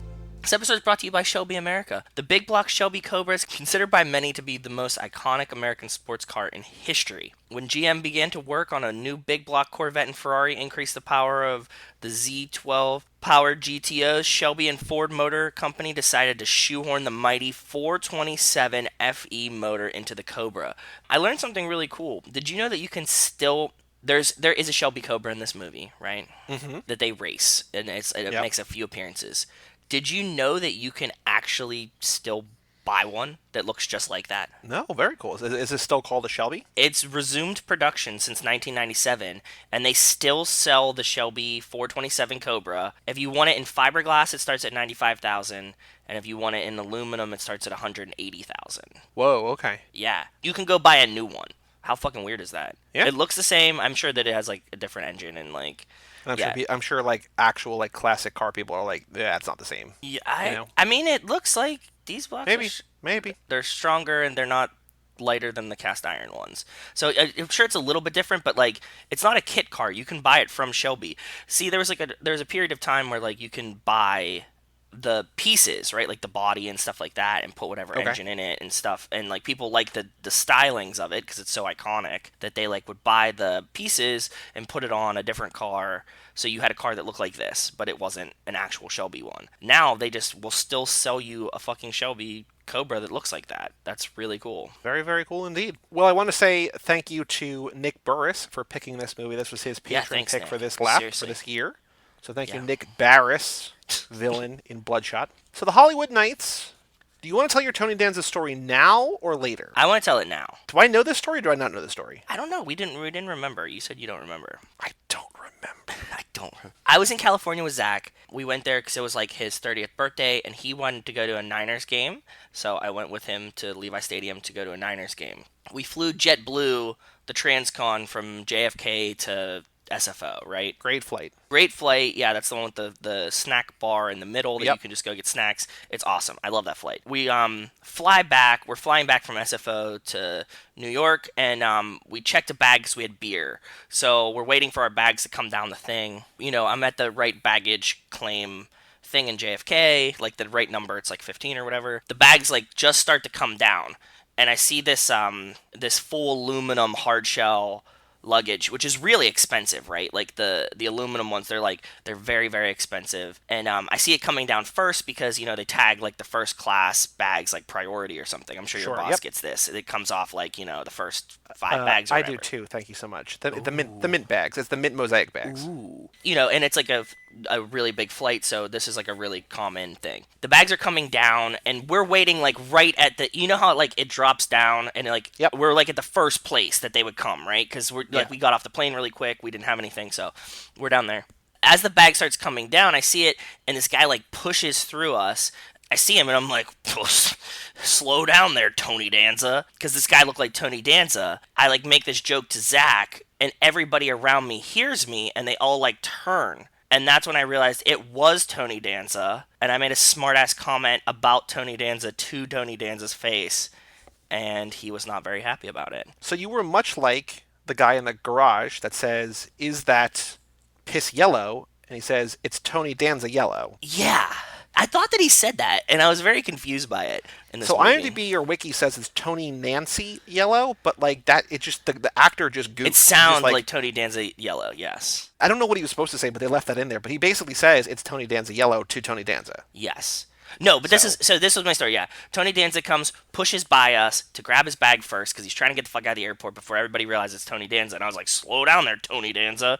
And it turns out that it was Tony Danza. If I were Tony Danza there, I mean, you know, who knows? He might be just pissy. He might just want to get out of there or whatever because nobody at the airport's really in a good mood. No. But, like, I can also think that, like, that would be really funny just, like, to be called out like that, like, because it can't happen. Like, that doesn't happen. If I would have known it was Tony Danza, I wouldn't have been like, hey, asshole, Tony Danza. Like, I literally said Tony Danza to him. You would have been like, who's the boss? This guy? What an asshole. Yeah, that's what I mean. Like, or I would have been like, oh, whoa, I didn't see that happening. Or something. You know what? I would have been way more vague about it. But I was like, I literally said, slow down, Tony Danza, to this guy, trying to make a joke that he looked like him, and then realized it was him. Weird. But, yeah, you did it. I did it. Everybody else around me was like pretty shocked that that came out of my mouth. It was one of those moments where people were like, "Did he just fucking say that out loud?" And I was like, "What?" I do like that we live in a society apparently where like everyone still recognizes Tony Danza. Actually, at that point, Zach goes, "Who's Tony Danza?" And I was like, "This guy," and Googled him, and he was like, "Yeah, that was definitely him." I was like, "That's what I thought. Thank you." All right, that tracks. Yeah. Yeah, that was like when when I told the story that when I saw Mario Lopez at the airport, we're like, is that Mario Lopez? And he just had a jacket that said Lopez on the back. We're like, oh yeah, okay, yeah, Yeah, all it right, definitely yeah, is. that's Mario Yeah. Lopez. That was my Tony Danza story. Sorry, maybe I oversold it, but I thought it was funny. No, I mean it's. I was gonna say it's not a story. It is a story. It's more of a thing. It's a thing that happened. Yeah, it's not. I got bumped into by Tony Danza when he was trying to grab his luggage aggressively. Well, you learned who the boss is. I did. So Hollywood Nights, 1980. Tony Danza, I think his first movie, maybe he had been on Taxi already, so he was an established actor. Okay. It is Fran How Drescher's, early I is this think, for Michelle Pfeiffer? Michelle Pfeiffer's first movie? I think maybe like it's the first movie for a Damn. lot of people. It's crazy. This is a fucking all-star cast for like Fran Drescher's first movie for sure, and then the guy who plays the band major guy who keeps getting kidnapped. I think Yes. it's his first movie too. Like he's not as famous as everybody else. Yeah. But he's still acting. He's still a working actor today. Oh damn, I didn't know that. So like it was a very prolific, prominent first movie for a lot of people, or if not first movie, like very early in their career. Like this has been on like this at the time, Yeah. probably rightly so. Before we get into any kind of personal things here, was criticized for being like a lazy, cheap knockoff of like American Graffiti and I was gonna say this movie reminds me of a mashup between American Graffiti and Animal House. that's what basically Wiki said. Like everybody, like all the reviewers were like, it's just a lazy mashup of the two of those, whatever. Oh really? Because I didn't Yeah. read that, so this was just in my head. I literally thought that it was American Graffiti and Animal House mixed together. Well, because the movie is just a bunch of dudes cruising on one night, and also it's like kind of like frat bro hazing rituals. Like it's It's kind the of two things, movies. right? Yeah, exactly. It wasn't really well regarded in the time because it was just sort of like this cheap, lazy knockoff. But then, It's like very slapstick, very cheesy. It's kind of like vulgar and sexual. It's Yes. fun. Like okay, I won't get into how I feel about it. We'll talk about that in a little bit. because it basically didn't launch the career of all these different actors, but because so many of these actors went on to such great prominence. Yeah. And also, apparently, it was on HBO all the time in the 80s. Oh, it became a interesting. cult classic movie. So it's not, I don't think it's a movie that people are like, oh, you have to see the Hollywood Nights, but like, it's a movie that a lot of people love now because it's like, oh, did you see that really early Tony Danza movie, that really early Michelle Pfeiffer movie, that movie with all the boobs in it, or you know what I mean? Like, it's that kind of thing. Like, we still haven't gotten an answer back from him. We asked past guest Christian Larson. I asked him like, "Did you see Hollywood Nights?" It feels because very up his alley, this right? is his wheelhouse exactly. Yeah, like early movies of famous actors, also kind of sexual, also old, Dumb, like schlocky on VHS. Exactly. schlocky. Yes, yeah. I also asked other past guest and future guest Brian Rodriguez. I was like, Is this on your list for high school movies?" He said it is because this is unknowingly. I mean, there's it all takes place over the span of probably 4 hours, maybe. Yeah. So it's not really like a high school movie, but these kids are in. There's high school, there's so. scenes in high school and there's high schoolers. Yeah.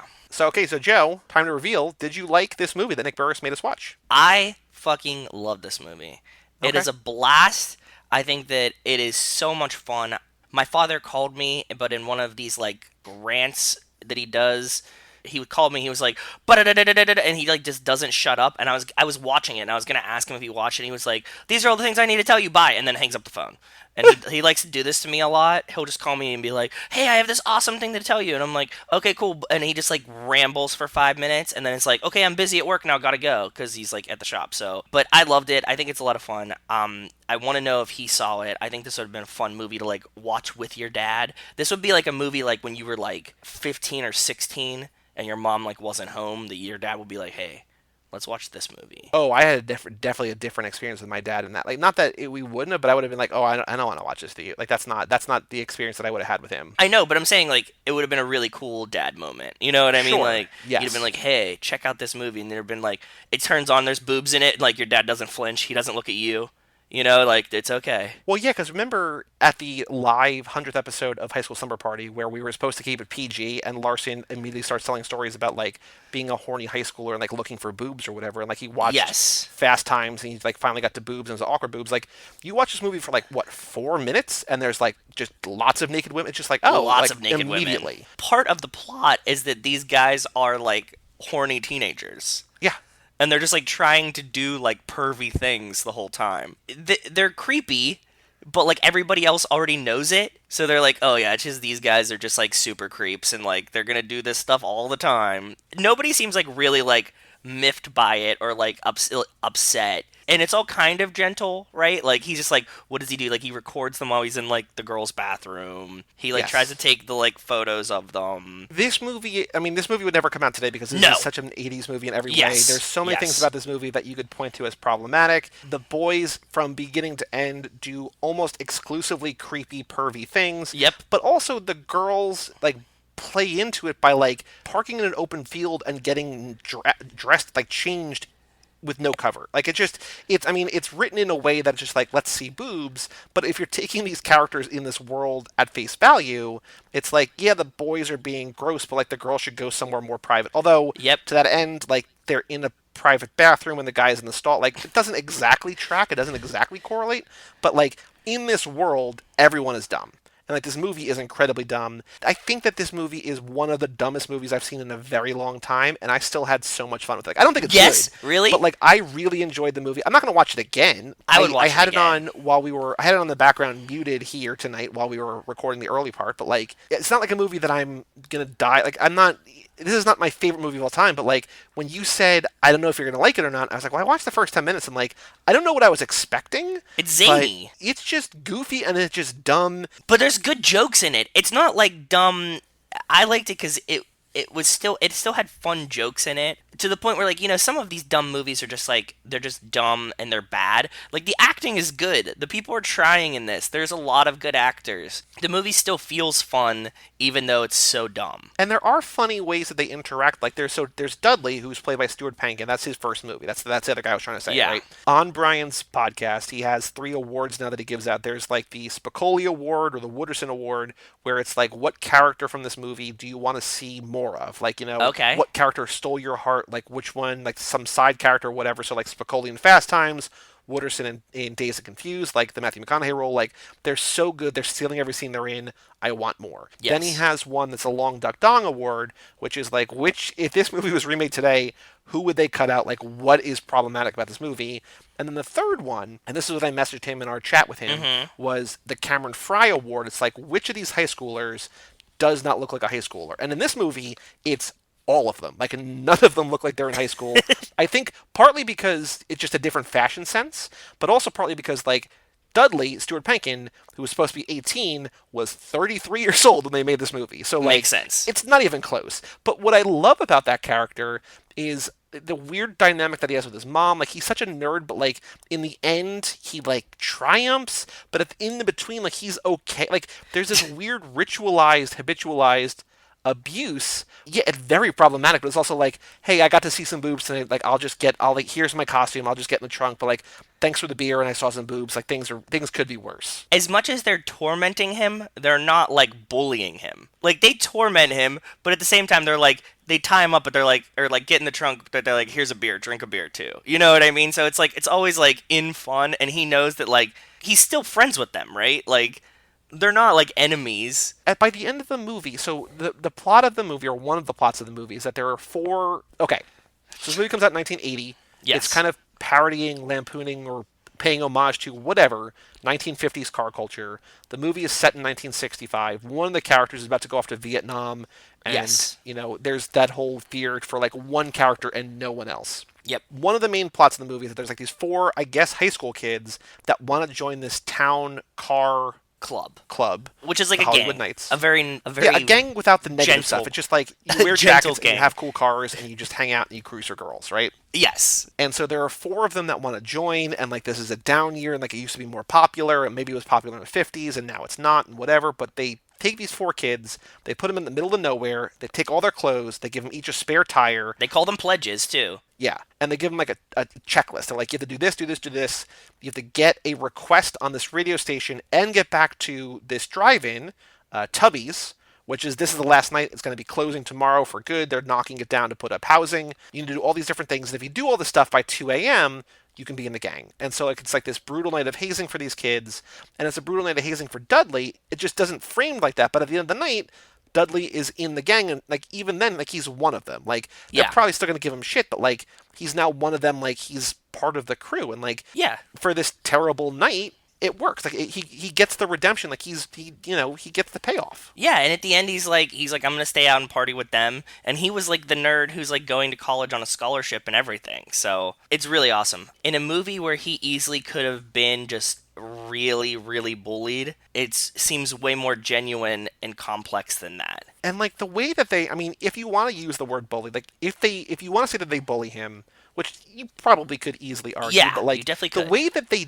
do it is in like such a loving way. Well, it's like high concept. It's like, okay, we need like because he's basically got like a series of events that night where he's going to go do this, do this, do this, get a scholarship, go perform this place, whatever. Yeah, be in the talent show. Yeah, and the main guy just keeps impersonating him and like farting into microphones or like playing a violin with one arm and then like pretending his other arm is his penis to like hold the bow. Like it's just the dumbest thing, but like they keep using the same kind of like, how do we like replace him? They're like, it's like this very complicated way of like, okay, we need to be in his body here. Like, it's insane. It's fun though, and there's also like multiple through lines happening in this movie at the same time, and none of them feels like shortened or overly picked. You know what I mean? Like, it's like it transitions really, really well. You're like following like three or four different things happening all at the same time. Like the lady who's like she's like the developer that's trying to get rid of the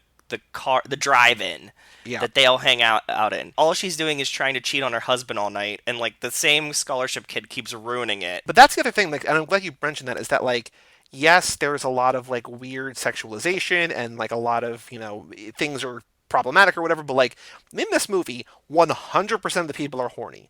Everyone is horny the entire time, to the point where like the developer lady who's trying to cheat on her husband, they go to answer the door, and like as they're walking over, she grabs the guy, like they're like in their 40s or 50s, like she's probably in her 40s, like he's in his 50s maybe, and she grabs his dick and he grabs her boobs, like mere feet away from like their spouses or whatever, right? And just like, I want you so bad, and like they're just trying, like they're high schoolers essentially sneaking around trying to make out in the back of cars, on trampolines, and they just can't catch a break. But like everyone you see on screen is horny or just like too dumb to be horny. Like the cops are just so dumb that like it doesn't, like it just, but everyone in here, all they want to do is just have sex, like from top to bottom. I was thinking now, and this you walked me straight into the perfect question that I wanted to ask you. Do you think that set in the 60s, that people were probably this horny? I think people have been horny forever. Like, really horny forever. Well, because think about it. Because, look, you're at a time when you had pretty much no distractions, right? There's, like, very few forms of entertainment. There is no porn. So, like, what are you going to do on Friday night? It's probably drive around and try to have sex in the back of your car. Yep. Like, they can't go to bars. They're too young. Like, this is exactly what they're going to be doing. Yeah. So I think that, like, I want to know, I need to, like, find someone that I can talk to and be like, were the 60s, like, much hornier than now?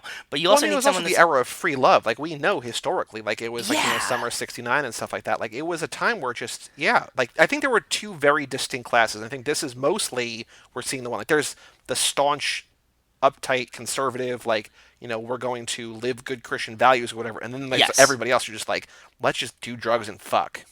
Yeah.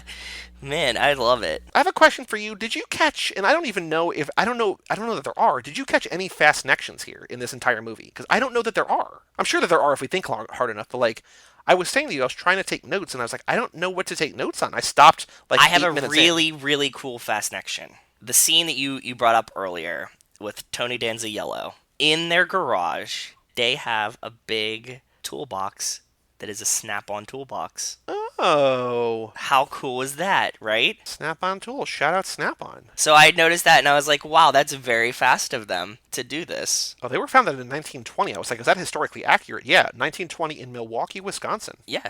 So Very I thought cool. that was really cool. I was trying to Yeah. like look around the garage a little bit, but also like it's my first time watching this movie, so I didn't want to do like Fast and Furious minute level depths. But I saw like Right. at one scene behind Tony Danza, it passed a Snap-on toolbox, and I got really excited. I feel like there's probably connections in here in terms of the cars, but I don't know enough about cars to be able to connect them. Like, this is a movie, because I think when we mentioned to Brian that we're doing this, he's like, why are you covering it? I was like, well, one of our patrons wanted us to, but like, And we also, we're talking. It's a great car movie. because it's not about cars, but it's about cars, right? Because it's Yeah. the same way that like it's an extension of each of them, and it's how they get around, it's how they identify. They might as well be walking, but at the same time, the cars are a key part of like it's the cruising culture. Yeah. So these cars are. There's a lot of Chevys in here. There's a lot of Fords. There's like the girl has the Mustang. There's like a lot of cool cars in here, but I think these are just like a little bit before the fast era, right? Like they're like later 60s, early 70s, like right around there is when they like start getting the cars for the things. One of the coolest car things though I noticed in this movie is that in such a rich like Americana style film that we get the scene where the cops come up and they're like, move these Nazi toys or whatever, because there's like two Porsches parked in front of this thing that they like Yeah. blocked in. And I was like, oh, that's really cool that they had these old Porsches in it, because I really enjoy old Porsches. So I thought that was like a really cool thing for me specifically. There's some cool trivia about this movie too. I have So a the question for you first, though. Yeah, go for it. I'm gonna ask this like very vague, but you'll see why, and I would like you to think about it with me. We can kind of talk through it. Who from the Fastiverse would match up character-wise to the characters in this movie, and who would you recast from the Fastiverse to play the roles in this film? Should we do like a quick rundown of the main characters? Yeah. So you have Tony Danza, Michelle Pfeiffer. I don't know There their were a names. couple there, and like I get, it is an ensemble movie, but it basically has like a bunch of names, then a couple other people, and it just says and starring Tony Danza, and he's like barely in the movie. Yeah. Because there's a ton of people in this movie. You got like Dudley, right? Yeah, Dudley Laywicker, Who's the main character? The guy's name. What's his character name? the Tony Danza character. No, the main Oh, character. Newbaum Turk, Okay, Newbaum. I love that name too, by the way. the Newbaum Turk Memorial Library. Oh, I think I heard of that guy. He's I think he's from Beverly Hills. That was one of my favorite scenes. Him like, guys, yes, Garcon, you boy, come here, take this punch from them. And he's like, look, like, yeah, they're building the library. Just drive straight through all the plants. Like, Yeah. that's the quickest way back. They're Just- gonna redo it on Monday. It's totally fine. yeah.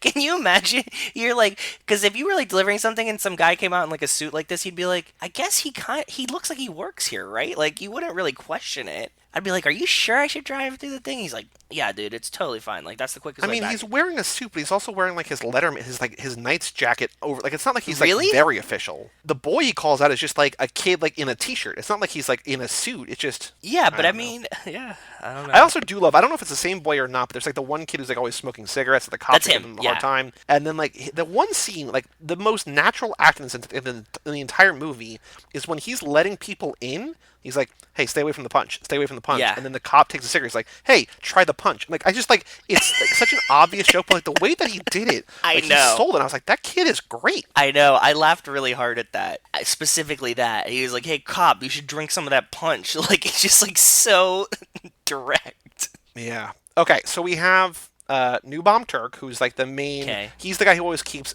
imitating Dudley. He's basically the main prankster. Yeah. Right. Who would you cast him as? Like which of the family Yeah. would you put in that role? If we're remaking this movie, Yes. He got to be the Brian, right? I don't know. He's kind of like I feel like Brian and Mia are kind of Tony Danza and Michelle Pfeiffer. Could be Dom and Letty.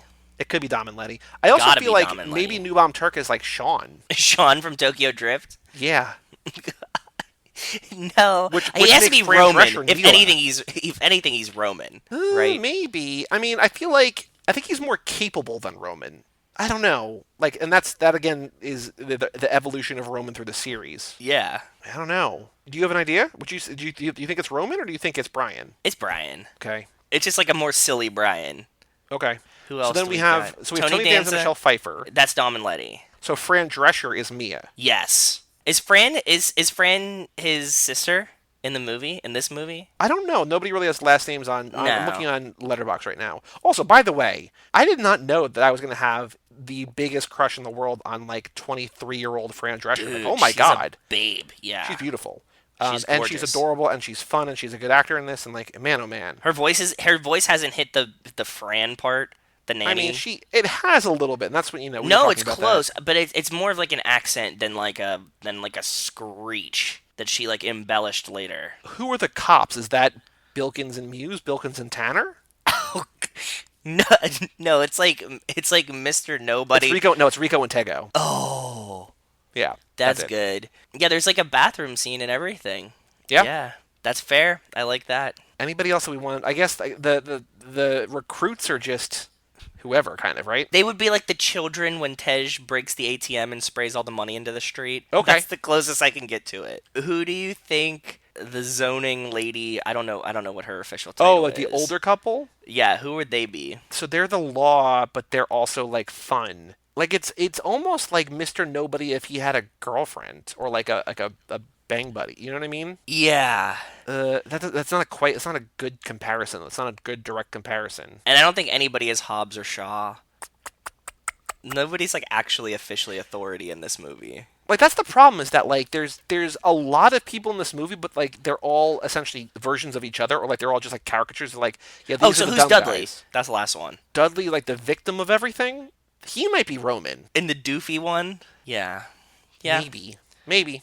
Okay. Sorry. I was thinking about it as I was watching. No, yeah. So the trivia for this, yeah. So there's not a ton, but Tubby's Drive-In, where most of this movie takes place, a lot of it, Yes. maybe half of it was shot, was actually an A&W root beer that was closed down. Ah. It was located That's cool. then way out on Van Nuys Boulevard. Nothing worked, no bathrooms, no plumbing, no grills, etc. Many people sought to buy the place after the film and convert it back into a working drive-in, but it never happened, I wonder which if is a it's still bummer. there. Yeah, that is a bummer. I like the idea of drive-ins, not so much like Sonic now, but like I like the concept of drive-ins. I think that we will see like a drive-in revival soon. I feel like it's about time that it'll come back. Do we talk about it on here? I just sent you the link, but like as coronavirus ravages the world and people still want a sense of community, still want to see movies, like drive-in movie theaters, and it's a different kind of drive-in, but like Yes. the car culture, like being in public but being in the safety of your own space is coming back in a big way.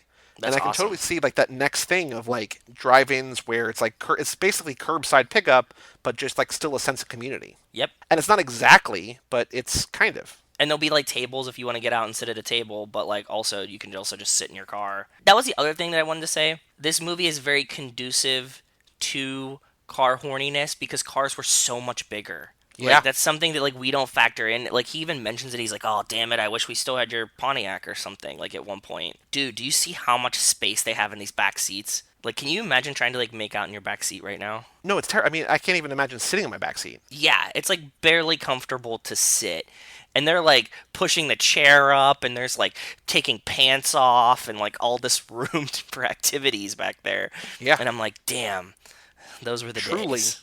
extracurricular activities. Truly. Cops trying to like early on when they're trying to sing like, oh, I love that song Lawrence of Arabia, like the singing the lyrics, and then like somebody sings it to them later. I'm like, I don't know how anybody else knows these lyrics that he just made up, but like it's amazing. He was either listening to the cops or he sang it and the cop heard him singing it and thought that those were the lyrics. Maybe. Yeah. I don't But know. either one's kind of weird. But it is funny. It's a good joke. Yeah, I thought that too. I'm like watching it. He's like, "There's no lyrics to this. Like, you just made those up." And then like New Bomb Turk comes through and he just is singing the same lyrics. You're like, "What the fuck are you doing?" He's such a weird kid. He's so lovable. Like, I really love the character of New Bomb Turk. He's an asshole, but there's nothing malicious about it, right? No, Like, no, he's just- like a creep.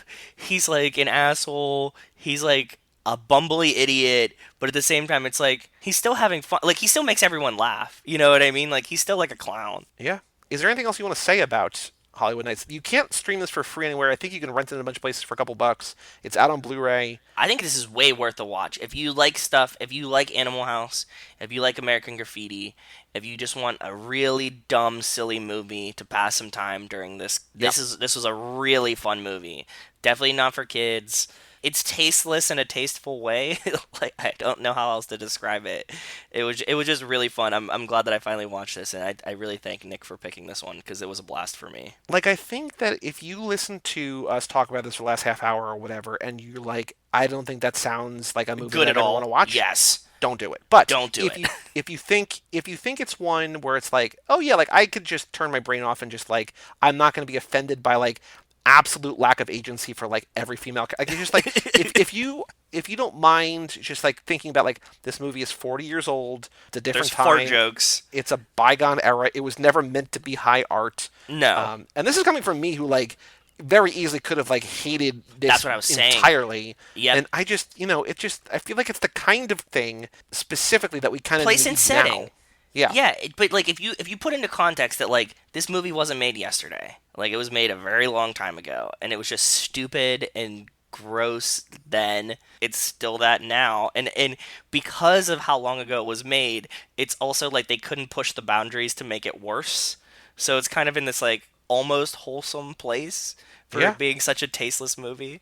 Yeah. Like I really enjoy it. Yeah, for sure. Any other thoughts, or you just say worth a watch? No, I think it's worth a watch. I think you need to watch it. The jokes are funny. It had everything. It really itched my little boy heart. You know what I mean? Like it was like like I was like, damn, why didn't I see this movie when I was like 18? Because I would have fucking loved it. You know, like it was like, oh, there's boobs and this and this and this and this and this. Yeah. Like it would have been so much fun. I look forward to one day showing a boy that is of questionable age range. This is reminding me film. of you, like, just saying, oh, when you're 14, there's a cute girl next to you, there's a cute 14-year-old girl next to you. Like, your weird fetishization of, like, teenage horniness is very strange. Like, there's a new through line on this that I can't endorse. No, I'm not saying that. I'm saying like if I had a nephew and he was like 15 and like staying at my house, I'd be like, this is the movie we would watch. Like in the same sense that like you'd watch it with your dad, right? You're like, don't tell anybody else I let you see this, but this is gonna be like the coolest movie you've ever seen because I it's just gotcha. like cars and fart jokes and boobs. Like it's awesome. Okay. It's such like a hidden gem that like it's a cult classic, but like it's not like a big cult classic, right? So like if you like put this on, they'd be like, "What the fuck is this movie? I've never heard about this before." And I could definitely see like a teenager going back to their friends being like, "I saw this fucking movie and it was incredible." Like, So this is not a movie, that's what I wanted to ask. This is not a movie you had heard of before Nick had us watch it. no, I had never heard of it. Did you? No, I don't think so. Yeah, and for it to be like the first movie of all these people and stuff like that, like this was one that just was never on my radar. So that's why I was really excited about it. Like when I saw like the poster and I saw the trailer, all the other things like that went up to it, just to check it out, I was like, damn, this looks good, and it didn't disappoint. Well, on Friday, Joe, we're going to do Nas Boost 3. We're going to do another 3 minutes of the Fast and Furious, the original one, and then next week we had a couple movies. But this Friday, our bonus episode is going to be 3 minutes of the Fast and Furious. So send in your emails. Not that this is going to be out after we record that one, so not that this is an urge for that episode, but just email in family at If you're cageclub.me. bored, Keep we'll read listening. them. Yeah, Yeah. exactly. But yeah, for all things Too Fast, Too Forever, you go to cageclub.me, facebook.com/TooFastTooForever, or at Too Fast, Too Forever on Twitter and Instagram. Email us, family at cageclub.me. Check out our Patreon page at TooFastTooForever.com. Shout out once again to Jerry for supporting us over there. Take Yeah, the thank quiz you, if you have Jerry. not yet. If you want to check out the minute document, do that, please. Leave us a review on iTunes. Email family at cageclub.me and come back on Friday for our Nas Boost number 3. I'm Joey Lewandowski, I'm Joe too. and we'll see you next time right here on Too Fast, Too Forever. Peace out, you anus pieces.